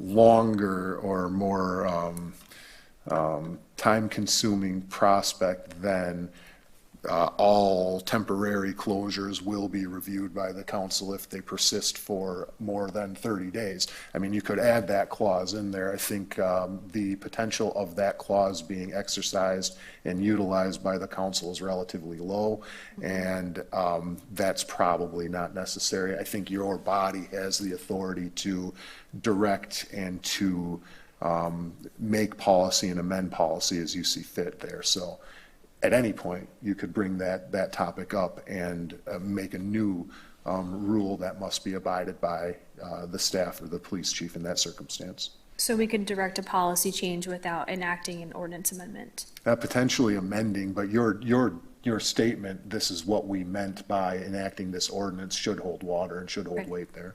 Then I'm okay leaving the rest of this section alone and not adding anything else. We have to be careful that that statement's not a single council member, it should be the body. The body itself. Right. And assuming that this amendment that I've proposed is adopted, we will have a review in 1 year, and so we'll have an opportunity to see if the police chief ever found a reason to, you know, exercise that authority during that first year. So that'll give us a sense of, you know, how often is this coming up, or how often is it likely to come up? The other thing on this conversation is realize this condition occurs regularly with automobiles in rights of way under the rules of the road and the jurisdiction that the police chief has in this specific circumstance. In the event that there's a parade, in the event that there's an emergency, in the event that there's, you know, a storm or tree fall or something like that, they absolutely have the ability to shut down a road, basically within their discretion if they have justification for it. And this is really being treated no differently than all other vehicles, all other routes. So I guess I would kind of expect if it goes maybe longer than a week, that city staff would alert council that this condition has occurred, and it's something that should be reviewed at the next council meeting. Does that seem appropriate? I mean, a week, you know, I don't know. You know, for instance, the fair downtown during the summer town and country days, they with setup and takedown and everything, that's a week. Right. In that circumstance, do you want a compulsory review? Not on that situation, but any other situation. I can't think of another situation besides that. Yeah, that's the first one that popped into my mind. Right. Typically, if there's a parade, it's a day. If there's an event, maybe it's over the course of a weekend. But notice should go out, signage should be appropriately fixed. But no motor vehicles are allowed in that area.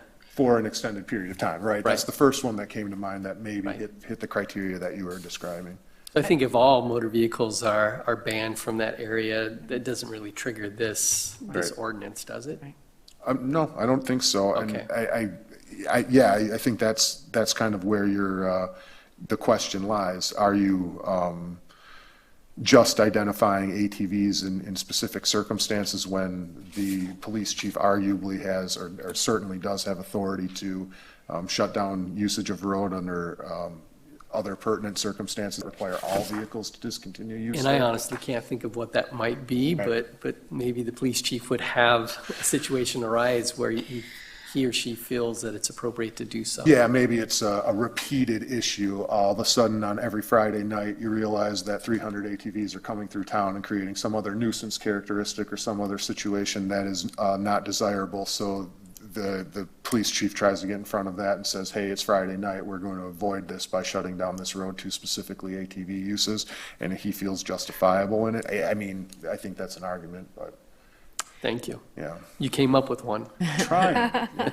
I could think of a scenario where, okay, so Oak Street's under construction right now. It's closed to all vehicles, but ATVs and UTVs are a little more maneuverable than a car. You know, most people driving a car would not even dream of turning onto Oak Street right now, but an ATV or a UTV could handle that. Now, maybe it's already closed, and so then maybe this doesn't even have to be invoked. But With regard to invoking it is one thing. With regard to the statement, though, designating the police chief as the appropriate party at kind of the expense of all other potential parties, I generally feel is appropriate here, just because it is a public right-of-way, it is within his jurisdiction, it is a motor vehicle that is used on that public right-of-way. It seems like it checks the boxes for an appropriate action by the police chief. So designating that here as opposed to the director of public works or potentially the city manager or any other person that it could be or employee that it could be is appropriate if that is in fact what you intend to do. Does that make sense? If you want it to be the police chief, then there's no harm in stating it right there. to me, it's about public safety. It's not about limiting, what streets different types of vehicles can be on. It's about public safety, and if there's a specific public safety need related to these vehicles, then I think that should reside in the police chief. I like the idea of adding the temporarily in the first line, and then let's just see how often it's put into practice, and if we have a concern or identify a concern that temporary is longer than we thought it should be, or we get complaints or whatever, I mean, that's part of what we would learn, I think, when this ordinance goes into effect. All right, so we're on discussions related to the motion to amend. Did you have something, Mr. Daly?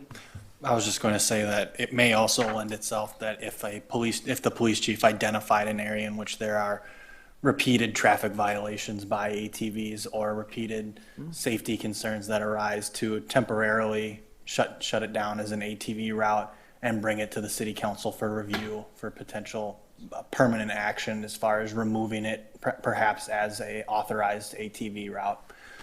So it does have that benefit as well, to instill that power to temporarily address it while bringing that to the policymakers to determine whether a more permanent solution is appropriate. I have further comments on section 609-10, and it's mostly in regard to the first portion of this paragraph. And I see it as being a little bit broad in that this ordinance chapter shall be reviewed in its entirety by the city. I'd rather say something along the lines of, and again, I'd like this body's help and staff's help. I'm thinking about saying something like, the city manager shall direct a review of this ordinance section by December, or no later than December 2023. And starting with that, so that you're actually directing somebody to do something. And that's where I'm going to leave that off until I get more comments. And maybe Mr. Daly, you have a... I don't have a problem having it being directed by the city manager. I think that's fine. I purposely specified a month and year that it would occur, because if you say no later than December, well, then they might start working in the summer and we won't have a lot of data at that point. So I was trying to give us, potentially roughly a year where it's been in effect, so that there's actually some data to, to put together and to evaluate. Right, I agree with the end date there for the review. I would just like an ordinance to direct somebody to do something, as opposed to just saying, shall be reviewed by the city. Just reading that on its face, I'm not sure what that means. It doesn't give direction to any particular person or department from the outset. Well, I think it's nice to call out the city manager and... I'm just giving you another role, Mr. Sure. Daly. Well, so in Jefferson County, which is where I grabbed this language from, they said the highway department, or not the highway department, the highway committee. And so we don't really, I don't think we want this to be done by the public works. I feel like we would want it to be done by staff. So then I wasn't really sure how to. And that's kind of our issue, right? So, I mean, we could even just say by city staff, if that is a little bit less direct. I think city manager's a good call to action there. Did you have something, Ms. Quidnow?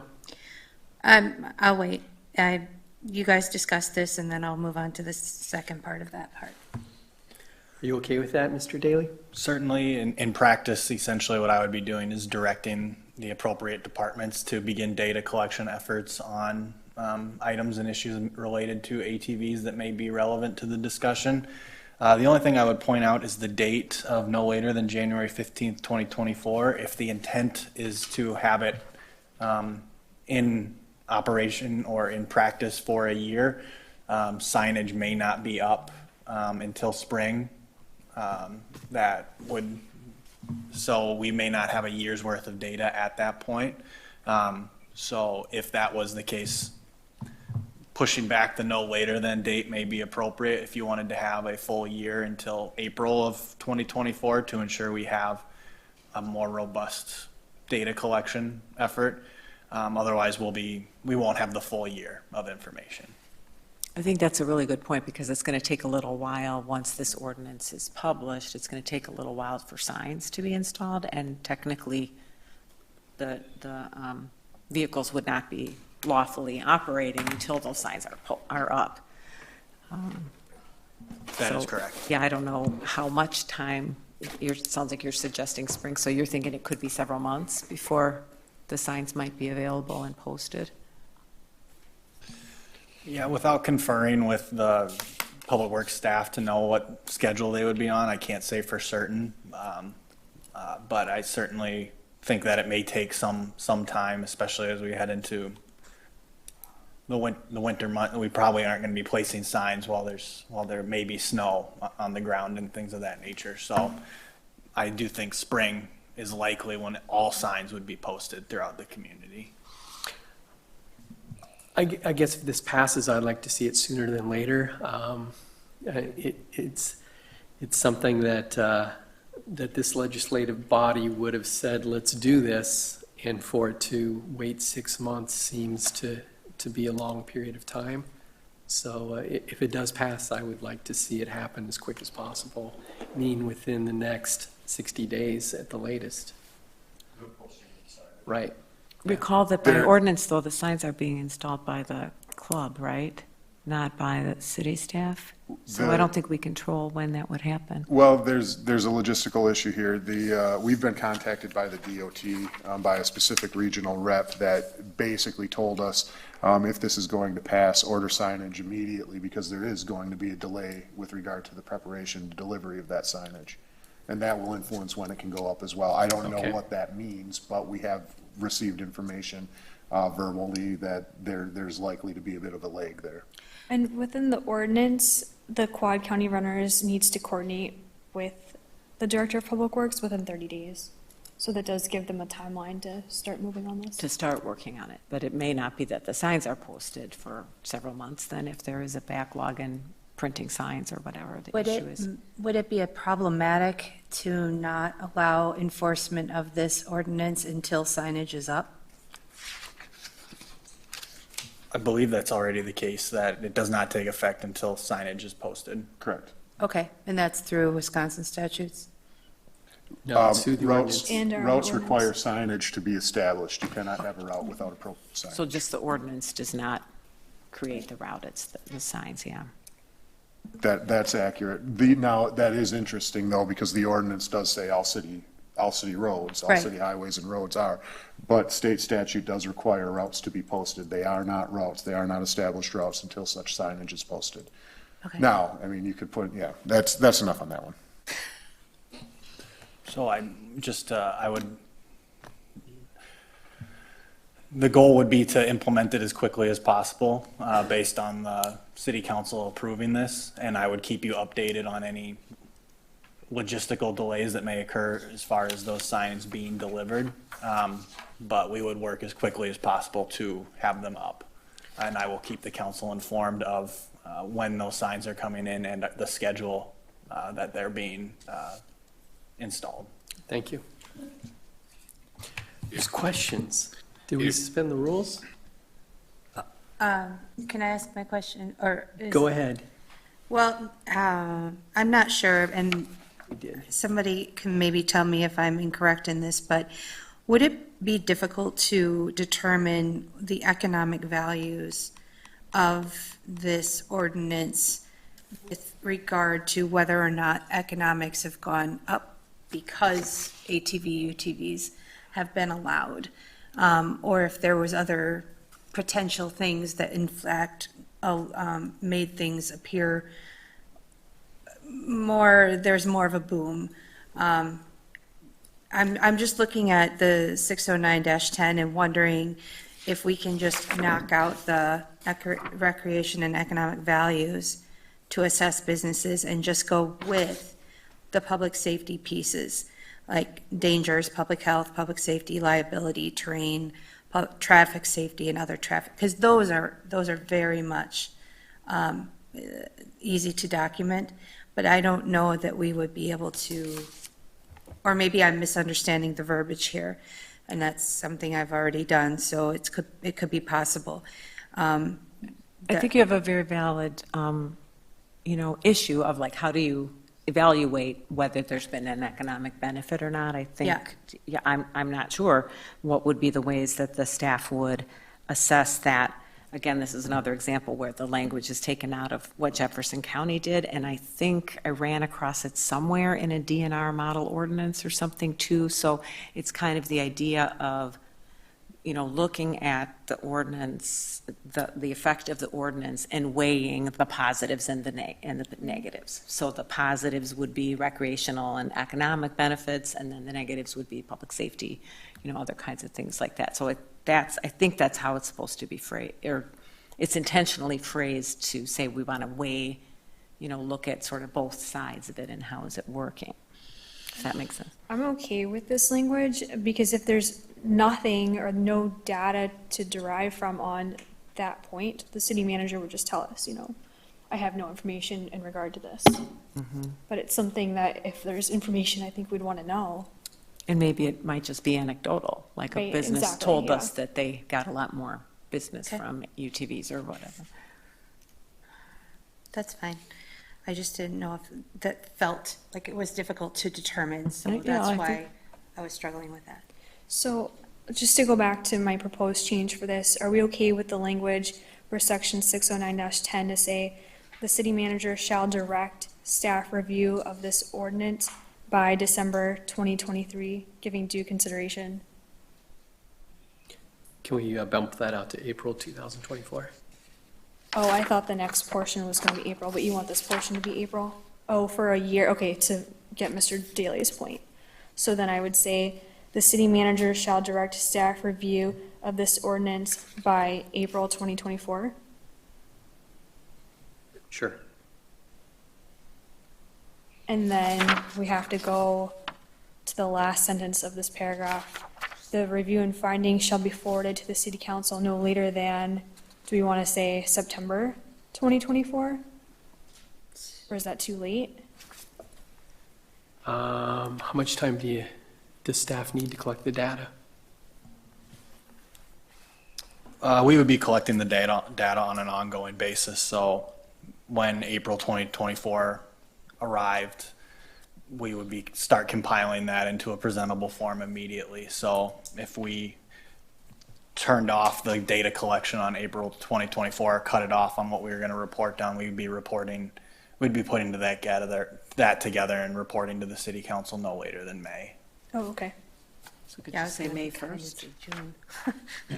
So First meeting in direct May. the review by April 2024 and submit the findings by May 1st? Could we give them a little bit more room and say June, just in case? First meeting in June. Yeah. Sure, that'd be acceptable.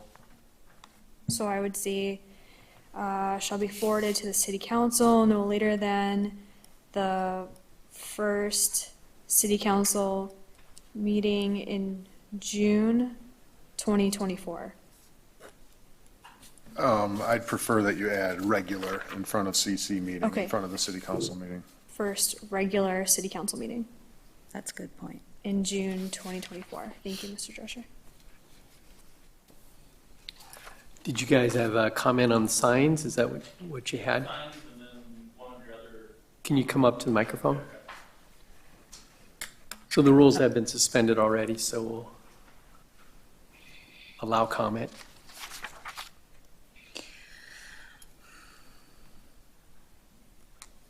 So in section 609-6 operation, clause J, was brought to our attention by another person in the audience that no person under the age of 18, not the word or.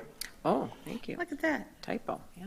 And then referring to the signs, with the Quad County runners, we provide the signs. We actually purchased those through a sign company that the state has recommended to us. We'll pay for the signs, put them up on the outskirts of the town, and we provided a map for that earlier in discussions to show where all the signs would go for people entering into the city of Lake Mills. And then no ATV for those areas going out of the city of Lake Mills, which I don't believe there are any at this time because all the surrounding communities are open for ATV, UTV use. So the only change to that is Highway 89 coming through town. Since that is a state highway, the state actually has to order those signs and they will put them up, they will bill the city, and then the city can let us know what that is and we'll reimburse you for that amount. Thank you, that's helpful. Okay. Can I ask you a question related to Highway 89, as long as you're up there?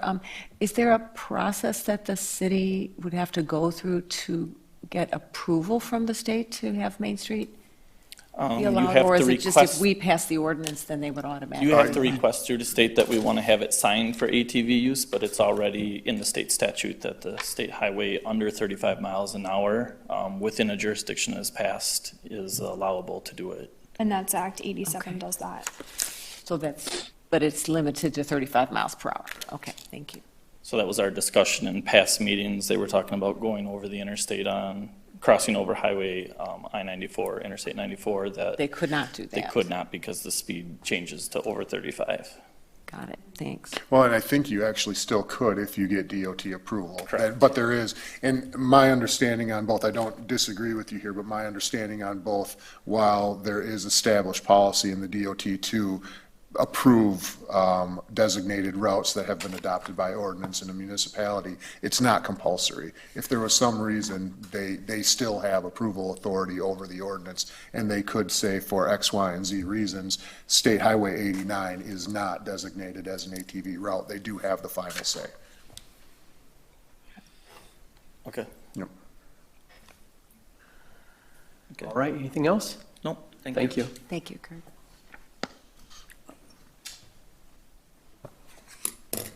I've got one item, please. Can you hang on, Mr. Fields? Absolutely. What do you want to comment on? If the ordinance goes into effect once the signage is up, then they can operate within the city? Do they have to wait until signage is up and approved by you and the state for 89? Mr. Drescher? The ordinance goes into effect based on when it is published. The routes cannot be established until appropriate signage is posted. There are no routes until signage is posted. So they can't operate then? That is correct. And does that include 89? Because that's a state approval. It still requires the state approval process, and the signage must be posted prior to it being established as a route that can be traveled by an ATV. Okay, so V and B, what we experienced this morning, that's not even under city control, that's under county.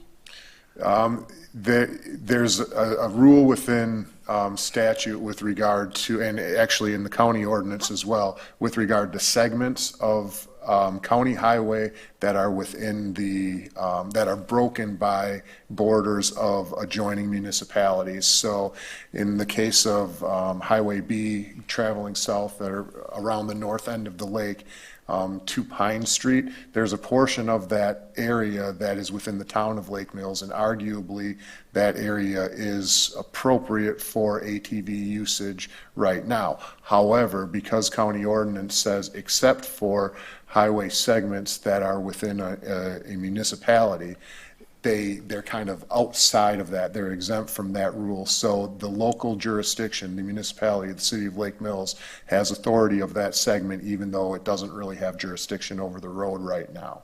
So that would include like where we're at Brookstone? I think that's a little bit of a confusing area because there's two county highways that intersect, and there's ample area that there's multiple jurisdictions that are involved. All of those jurisdictions, to my understanding, have adopted ordinance that establish ATV routes, and they have adopted ordinance that have established highway segments within their jurisdiction as ATV routes, except for the city of Lake Mills. Once the city of Lake Mills adopts an ordinance that establishes all highway segments within its jurisdiction as ATV routes, those little pockets will be cleaned up. And yes, at that point, ATV usage on those established routes would be appropriate. So what you have drafted and put in front of the city with your amendments and your sheet, I want you to know I totally appreciate that. Will that come into effect for my area with like the lights and the signals and everything on these vehicles? Because we are at a crossroad at the county. And like you said, we have multiple jurisdictions in that segment that I don't think the town has that requirements. And part of our area is town of Ashland. And then you get, I don't even know what Brookstone is anymore. Somebody said it was integrated into the city. It's been annexed into the city. Brookstone is city of Lake Mills, right? And so I don't know, where does that play like out in our area? It's not that I'm not concerned about the rest of my city. This affects us directly. So to operate in the city of Lake Mills, yes, they'll need that. They'll Even need if to they're follow on the county intersections. That's a fine point. I mean, when you turn from Harvey Road to travel west on County Road B, there's probably a point in time prior to your being firmly in the jurisdiction of the city of Lake Mills. However, the right-of-way would be generally understood to be within the boundaries of the city of Lake Mills. I mean, you talk about the Mashie subdivision and portions of Highway V that are still in Astelin, but Astelin's adopted a rule as well that allows use. Now, your point about safety equipment, lighting, do they have the same requirements? I think that's an enforcement question, that if a police officer is going to make a stop on an ATV that doesn't have the appropriate lightings in that specific area, which they have jurisdiction over, the city of Lake Mills has jurisdiction over that area, is a citation appropriate there? Is that something that would hold up in court? I think that's an enforcement question that the prosecutor would probably have to make a decision at that point, whether or not that's something to proceed with. Yeah. I think you're isolating an area that is a little bit gray. That's you have overlapping jurisdictions, you have different rules, and I think this body is making a good effort to have uniform rules between these multiple jurisdictions, but also install rules that are appropriate for operation within the city of Lake Mills. I totally agree. Your point's well heard, and I think there may be room for ambiguity there. What I would say to the general public that are listening, in the event that this ATV ordinance is adopted and passed by the city council and goes into effect, is that to operate within the city of Lake Mills, you have to meet those guidelines. If you don't have those guidelines, if you haven't met those, you're subject to a citation. Where that line is, I'm not going to go that far right now. I think it's an appropriate question. Thank you. Melanie. Thank you. Mr. Fields? My question goes back to item J, which the gentleman also pointed out, good catch, about the OR 18. I guess my question is, why did it change from the original document we got in our packet referring to wearing protective headgear? Why did we remove helmets? I believe that's a state statute, that no persons under the age of 18 or passengers can ride without a helmet. It's a DNR code section 64 requirement, I think, that under 18 wears a helmet. So, correct. When we're saying wearing protective headgear, why are we changing it or saying something different than what the statute is? We should just keep it the same and be using the word helmet instead of protective headgear. I see. Okay. And I would agree with that completely. I would be happy to change that if it's in state statute or administrative code. That would be fine. That this is from the town of Lake Mills, so they must have They made something up. changed it for some reason, but I think helmet is clearer. The thing with some of this is that we're redefining what's already in state statute. Yeah. Because even for motorcycles, it's basic. Helmets are required for operators and riders under the age of 18. It's very simple. So that's why I'm challenged with trying to restate some of this stuff, because if a state statute changes, then we're going to be in conflict of it also. No, that's a good point, Mr. Fields. I agree, and I did look up the DNR section earlier, and it does say helmet. Are we okay Yep, changing this that's- language? That's pretty standard all the way through. Okay, so section J would say, second line, on a city route without wearing a helmet. And changed or to of, like the gentleman suggested. Yes. Yep. We should be as standard as we are, as consistent as we can with all this word verbiage. And to that point, I did notice Ms. Curler, based on my comment at the Public Works Board meeting, changing the prohibitive versus prescriptive language for the time. I noticed you made that change. I appreciate that. Thank you. Sure. All right, so we're currently discussing the motion to amend. Any other comments? Questions? So do we need to pass, how do we make these other changes? Okay. Yep. I'm with you. Okay, because this motion has not been adopted yet, it has not been addressed yet, I believe, Ms. Curler, you still have the authority, subject to a second, to incorporate the subsequent amendments. So first, if you're going to go that direction, I would like to read the amendments that I have on my paper and make sure that we're clear that you, as the person that has presented the motion, wants to incorporate these subsequent amendments, and then you can give the person that seconded your motion the opportunity to either second or withdraw her second. Someone else can second it potentially. Is that appropriate? Yes. Okay. Sounds good. The changes that I have are in section 609-4, route designation. B, the city of Lake Mills chief shall have the authority, police chief, excuse me, shall have the authority to temporarily suspend operation on any city route or segment thereof due to hazards, construction, emergency conditions, road damage, or any other condition deemed appropriate for public safety. The following sentence has been stricken. In C, 609-6, Operation C, ATV, UTVs shall be operated on the extreme right side of the roadway unless making a left turn. Operation, this is added, operation of ATV, UTVs within bike lanes is prohibited. And I would like to add, Mr. Daly did provide a subsequent citation with regard to Wisconsin Statute 346.94, and that's within the rules of the road, Chapter 346, miscellaneous prohibited or restricted acts. And under that, there is a specific statement with regard to driving on bicycle lanes or within a bicycle way, where it specifically prohibits motor vehicles being in bicycle lanes. So that bolsters that. That is a fine statement. No amendment to D, no amendment to E, no amendment to F, no amendment to G, no amendment to H, no amendment to I. In J, no person under the age of 18 may operate or be a passenger in an ATV, UTV on a city route without wearing a helmet. K, I believe, was amended to state all ATV, UTV, all ATV and UTVs shall be operated in single file. L, no amendment. Section 609-10, mandatory ordinance review, is going to be restated, so the first prior to the comma is stricken. The city manager shall direct staff review by no later than April of 2024, giving due consideration to the recreation and economic values to access businesses and residences weighted against possible dangers, public health, public safety, liability aspects, terrain involved, traffic safety, and other traffic risks since the enactment of this ordinance, to make findings whether or not the benefits of continuing this ordinance outweigh repealing or amending this ordinance. The review shall include, but shall not be limited to, evaluation by the Departments of Public Works, Police, Facilities and Grounds, and Finance.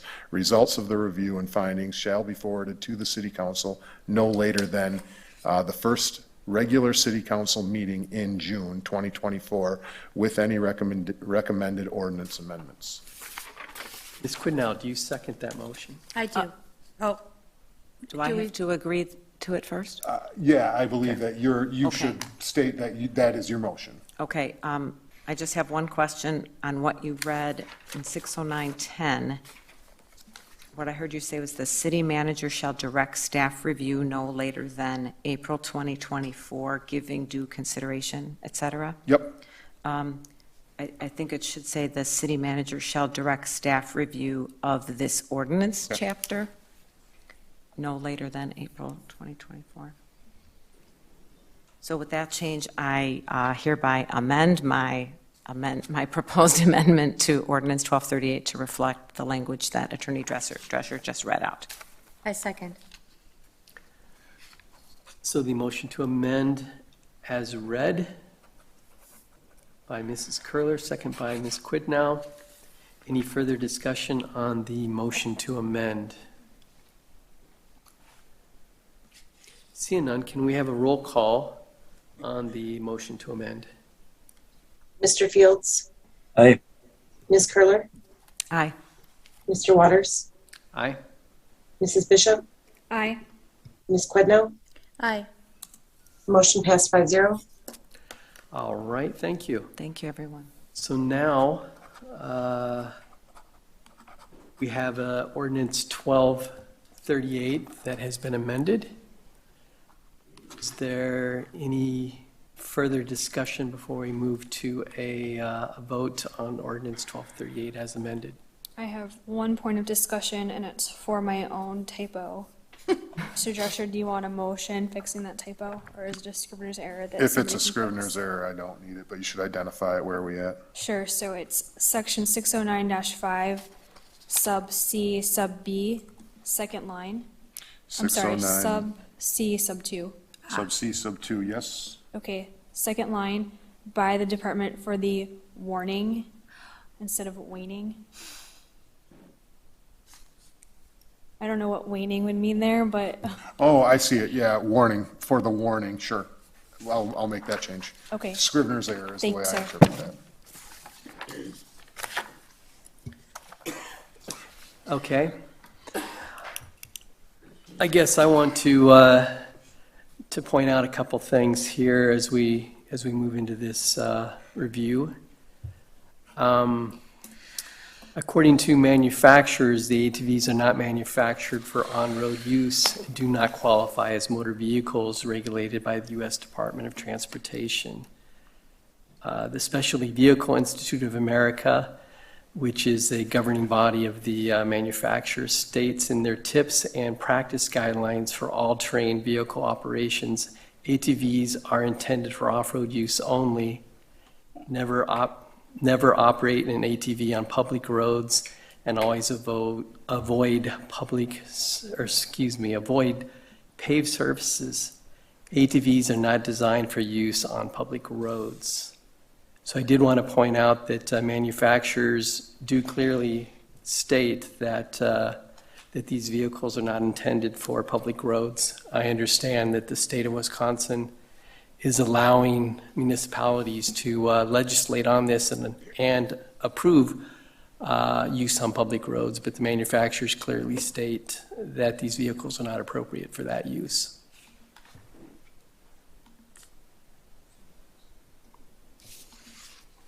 I have 3 points to address that, if I may. A couple of Yes. these are theories. One is I have a theory that manufacturers say this for liability reasons.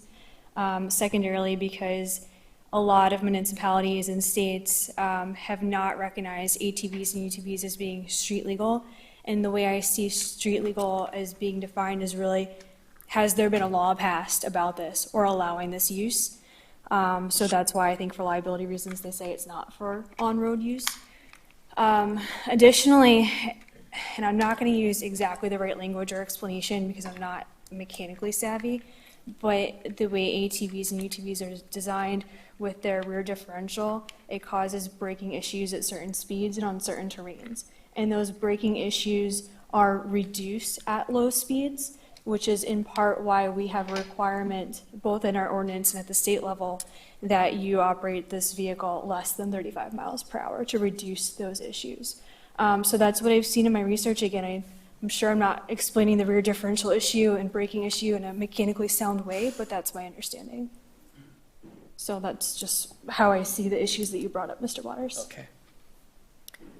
Mr. Waters, I appreciate you bringing that up, and I share some concern about that as well. It seems like there's sort of conflicting information about wire manufacturers saying that these are not intended for this use, and yet DNR is allowing it. And I think one of the things that's very confusing to me in Wisconsin law is that these continue to be vehicles that are regulated by DNR, which regulates recreational activities and off-road use, and yet there's been a trend toward, allowing these on roads.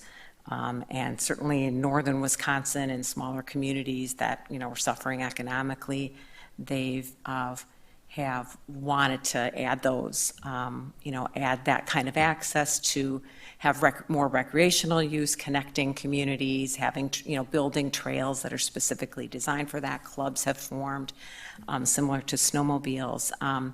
But I think it's interesting that the regulations don't really seem to match up when it comes to using these vehicles for transportation versus recreation. So I'm not sure how to make sense of that, but I think that's a valid point, and I'm not sure why they haven't been, why ATVs and UTVs haven't come under the jurisdiction of the state DOT and required to be roadworthy if there's so many communities are allowing them on roads.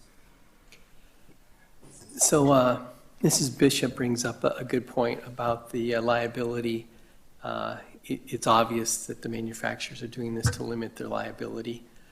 Can we review real quick on what the city liability would be in this situation? Of course, manufacturers are doing this to limit their liability.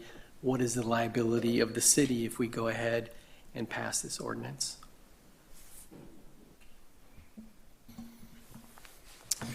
As a general statement, there is no liability for the city if this ordinance is adopted. The state has granted municipalities the ability to allow this use of their roadway, and that allows for the municipalities' immunity to extend to this. Attorney Drescher, if you have any additional comments or specifics. No, I agree with what you've said. I think the appropriate statement there is that because of the privilege that the statutes have provided to municipalities, that there is an extension of our immunity, the governmental or conditional immunities that the municipality does enjoy. So I also am not concerned with the prospect of liability because of your legislative action adopting an ordinance that you are allowed to adopt by state statute. Okay, thank you for clarifying that. Any other questions or comments? I have an addition. Michelle, did you have something? Go ahead, Lisa. No, why don't you go ahead? If it's okay with Mr. Waters. I was thinking about what Melanie was saying earlier about that weird place that we all live in Brookstone, and just want to put it out there that the wisconsindot.gov has a very nice informative website about ATVs and what they do and do not consider to be routes that ATVs can travel.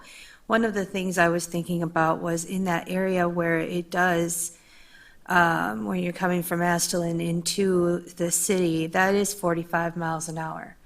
And apparently the Wisconsin DOT does not want anyone to be driving an ATV or UTV on roads with a speed limit above 35.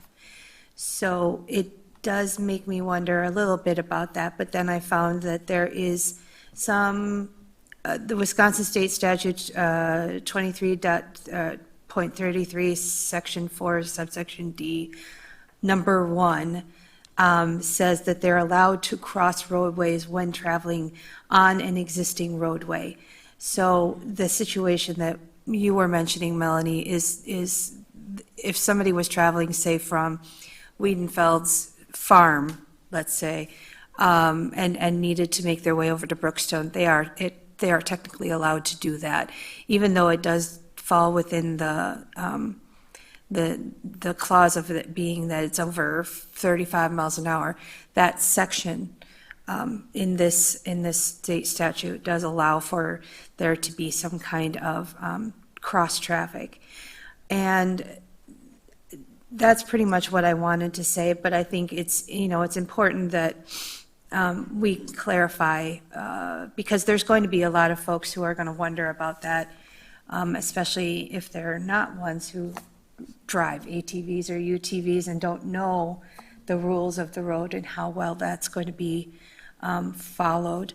So the wisconsindot.gov has a very nice website that you can look at for that information. That was it. Okay, thank you. The floor is open. Oh, thanks.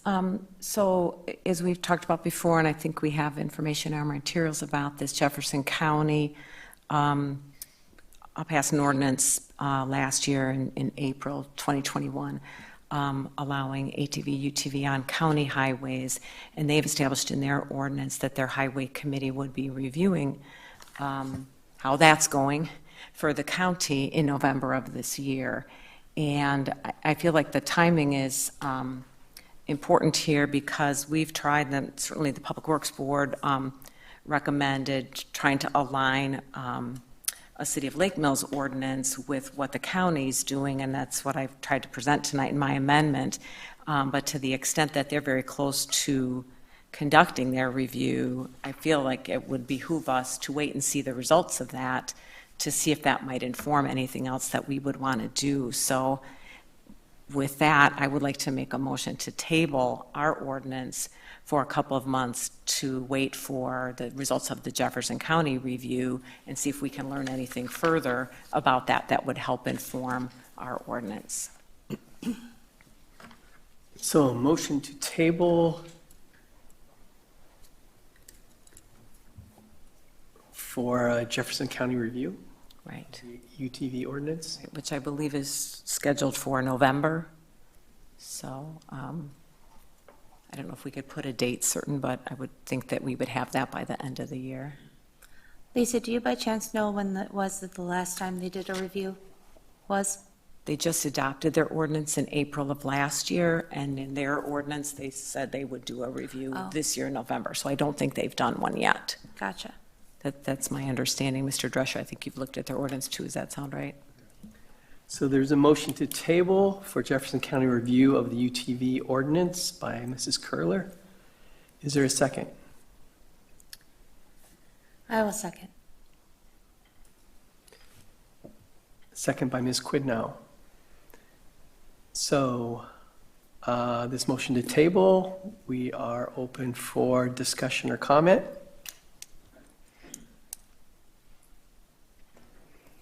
So my comment generally, if I may, would be to not vote in favor of tabling this bill. And it's because, for a couple of reasons. One, that we discussed, if we're going to enact this, we'd want to have the signs in place and all of that put in motion, and tabling this bill would delay that. Second, Section 10 of the Jefferson County Ordinance has been referred to in previous meetings as a sunset provision, and it is not. The Jefferson County Ordinance is not going away. It is simply, and I see it as being pretty in line with our own amendment that we just made to this ordinance, which just allows for review and recommendations.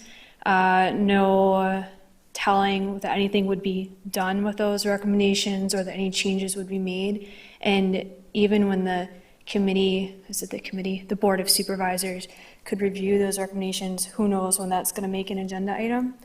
Our ordinance affects our city and our jurisdiction specifically, and so to the extent that we could at least allow our own city riders to ride in the city and engage in that activity regardless of what Jefferson County does in the interim, I think is beneficial for all of the reasons we've discussed in the prior meetings and tonight. So for that reason, I would not support this motion to table the ordinance or the vote on the ordinance. Mr. Waters? Further discussion, Mr. Fields, yes. Yeah, my discussions with our former police chief before he retired, going through these proposals, I asked him about our surrounding communities, and he was honest that Jefferson was very hesitant about this initially, especially their police chief, and were concerned about having. That's why they did specific designated routes. And what he told me this summer was they were pleasantly surprised they had little or no issues. Considering, and that he'd kind of been won over to this wasn't such a bad idea. So based on, we've got no negative feedback from what they've done, and our former police chief was, said this was fairly favorable from what he knew or was aware of. That was one of the things why we went forward, and we copied a lot of things that they have. So I'm the same way. We don't have any negative feedback right now. I don't see any reason to delay longer. Thank you. So, Mr. Fields, to be clear, that was Jefferson County, that would be the Sheriff Department? Right, between Jefferson County and then the Jefferson City Police also. If I may, I believe the statements that he specifically referenced and came from the city of Jefferson as opposed to the county. Oh, Right, so the the city City of of Jefferson has a UTV ordinance? Yes, I they believe- adopted an ordinance that established certain roads as route, not Specific- all roads Right, within the specific routes. jurisdiction.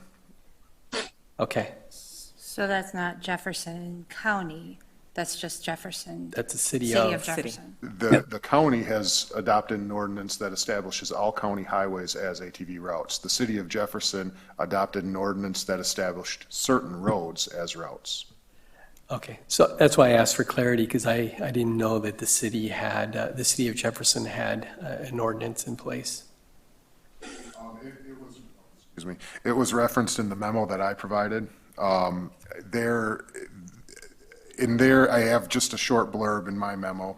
The City of Jefferson Ordinance 265 Vehicles and Traffic, Article 2, All-Terrain Vehicles Traffic, Sections 265, 21, All-Terrain Vehicle Traffic Routes provides the following streets and portion of streets are designated as all-terrain routes, as opposed to this kind of everything within your jurisdiction is a route.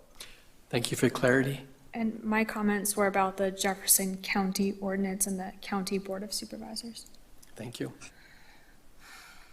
Any other discussion? Yes. Is it feasible to believe that whatever recommendations come down from Jefferson County, from their review of the last year, that those things would essentially become perhaps amendments to our ordinance if we put one in place?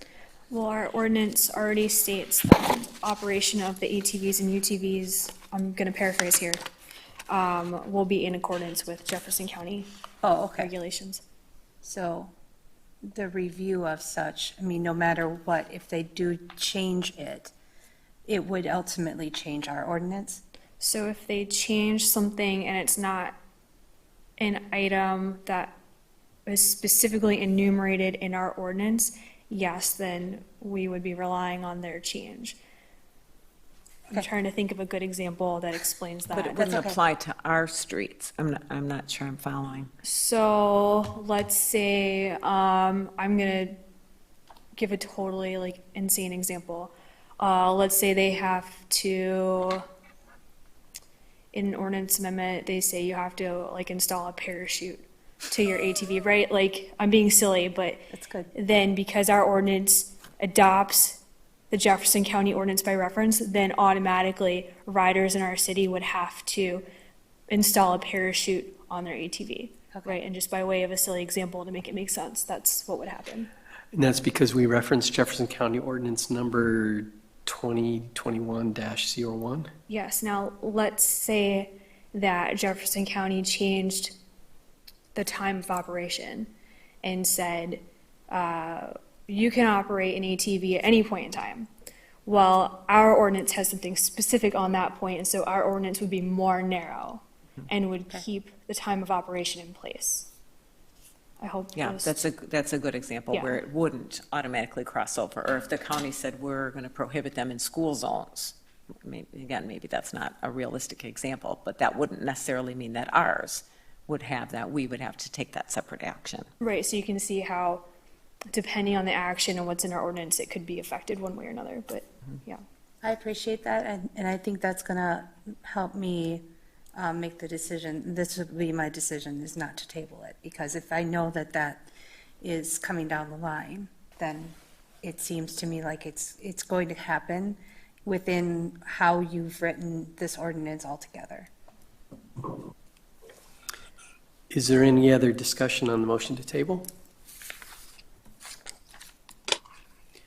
Seeing none, let's take a vote on the motion to table for Jefferson County review of the UTV ordinance. Misty?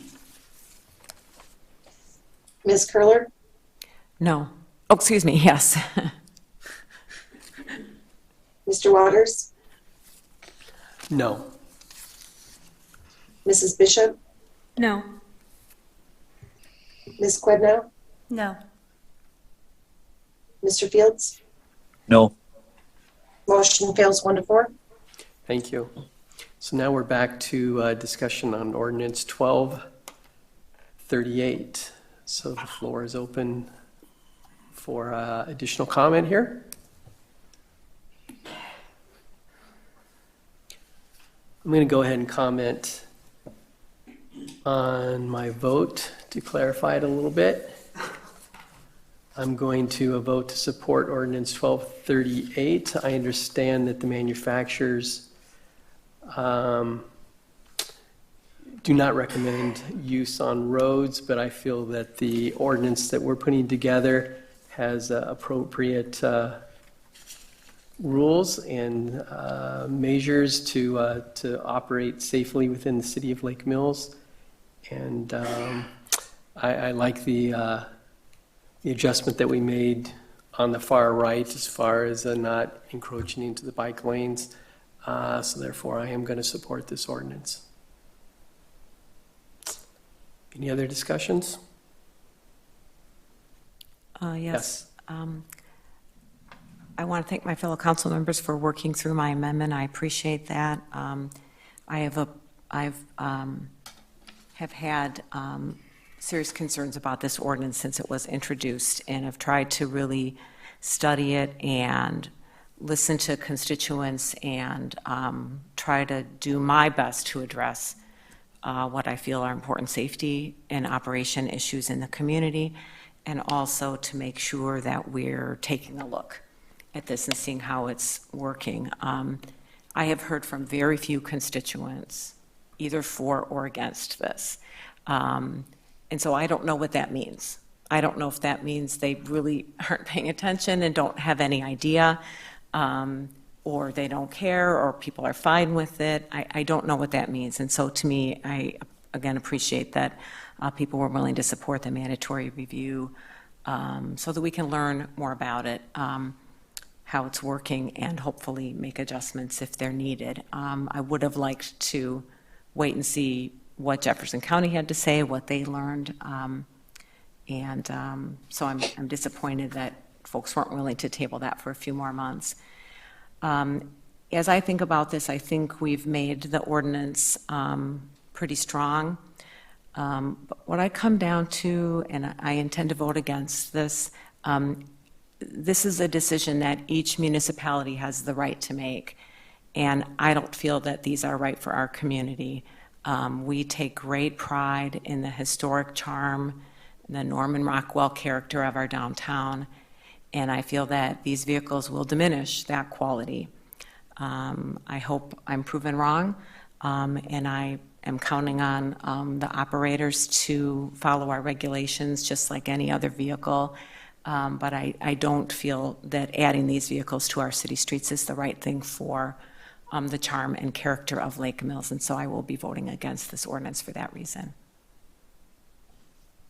Any other comments?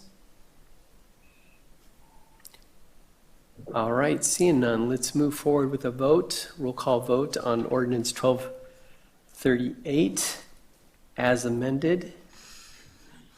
Is everybody clear on the motion as amended at this point? Any questions? Do we need any further readings on that, or are you comfortable, Dan? Okay, fantastic. Misty, can you do a roll call vote? Mr. Waters, Aye.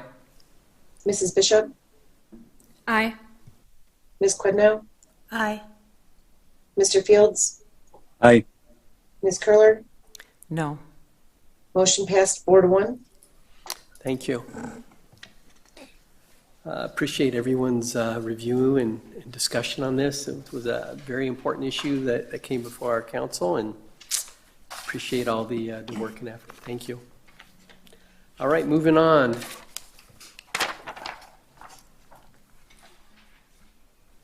One last thing on the agenda tonight, Ordinance 1245. This is a third reading. We did the first and second reading at our last meeting. Misty, can you do the third reading of this ordinance? Ordinance 1245, amending section 80-4, preparation of status statements, fee. All right. I'll make a motion to approve ordinance 1245. I'll second. You guys are in a hurry to get out of here tonight. Regarding preparation of status statements fee. Thank you, Mrs. Curler, and for the motion and the second, Ms. Quidnow. All right. Staff discussion. Sam, do you have any further comments on this? Just that I recommend to approve it for additional revenue for the city. Is your mic on? Yes, it is. I'm sorry. What did you say? I said just that I recommend approval for additional revenue to the city. Okay. Anything else from staff? Just a reminder that what this ordinance does is change it so that we can adjust the fee by resolution rather than through ordinance, and that following, if the council adopts this ordinance, we will be bringing forward the resolution to change the fee and update the fee. So this will allow us to be more nimble in the future with adjustments to it through a simple resolution rather than an ordinance amendment. Thank you. Mr. Waters, I may have. Yes. Mr. Waters, I may have blanked. Did Ms. Curler just make the motion, or do we actually need a third reading by Misty, or did that count? The third reading took place. Oh, I missed it. I'm sorry. I was shuffling my papers. I pushed it forward last meeting. We did a second reading Okay. last meeting. Got it. Sorry. So the third reading occurred. Ms. Curler, she made a motion to approve the ordinance, and Ms. Quidnow seconded. So if there's no further comment, we will move to a roll call vote on this ordinance. Misty. Mrs. Bishop, Aye. Ms. Quidnow, Aye. Mr. Fields, Aye. Ms. Curler, Aye. Mr. Waters. Aye. Motion passed 5-0. Thank you. All right, next on the agenda is recommendation for future agendas. Anything from staff in this regard? Nothing from me. Okay. Oh, I'm sorry.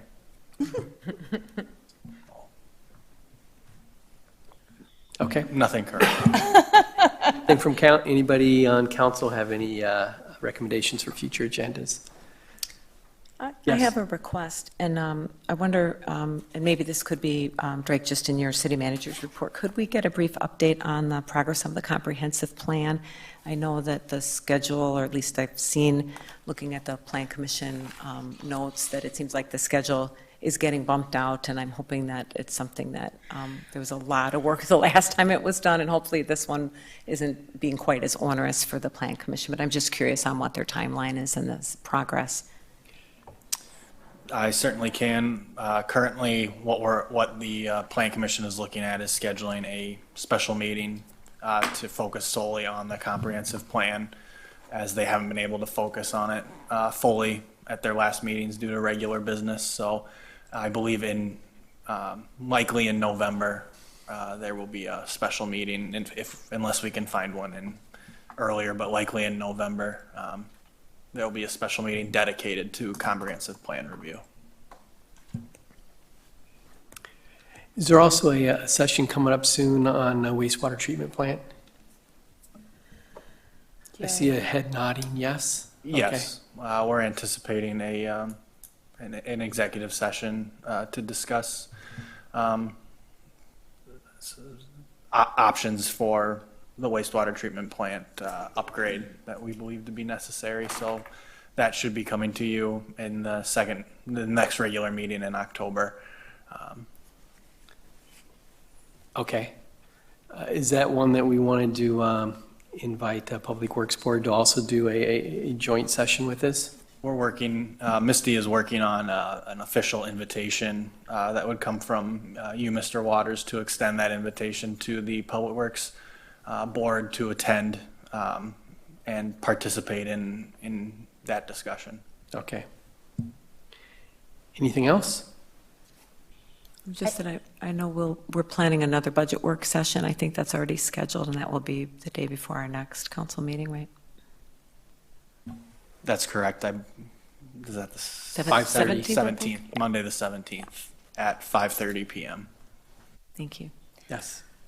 This doesn't have to be in the next couple of meetings, but I do want to keep on our minds, and this is something I've already talked with Dwayne about, and he's going to go and roll his eyes at me, but extending CP South so that we can meet it up with 89 and having that become I want to be part of that conversation if that's something that would be feasible. I know that there are some things that are getting in the way, and I'm wondering if there's anything that we can do. So that's just. I think there's a vote on in November, the second Tuesday in November, I believe. There's a vote for the school referendum, and that may weigh heavily on the development of CP Avenue as well. I am aware of that. I am wondering if we can start thinking about what either way, so that we can not rely on one thing to make a decision for us. All right. Thank you. Anything else? Seeing none. This meeting is adjourned. Thank you. 9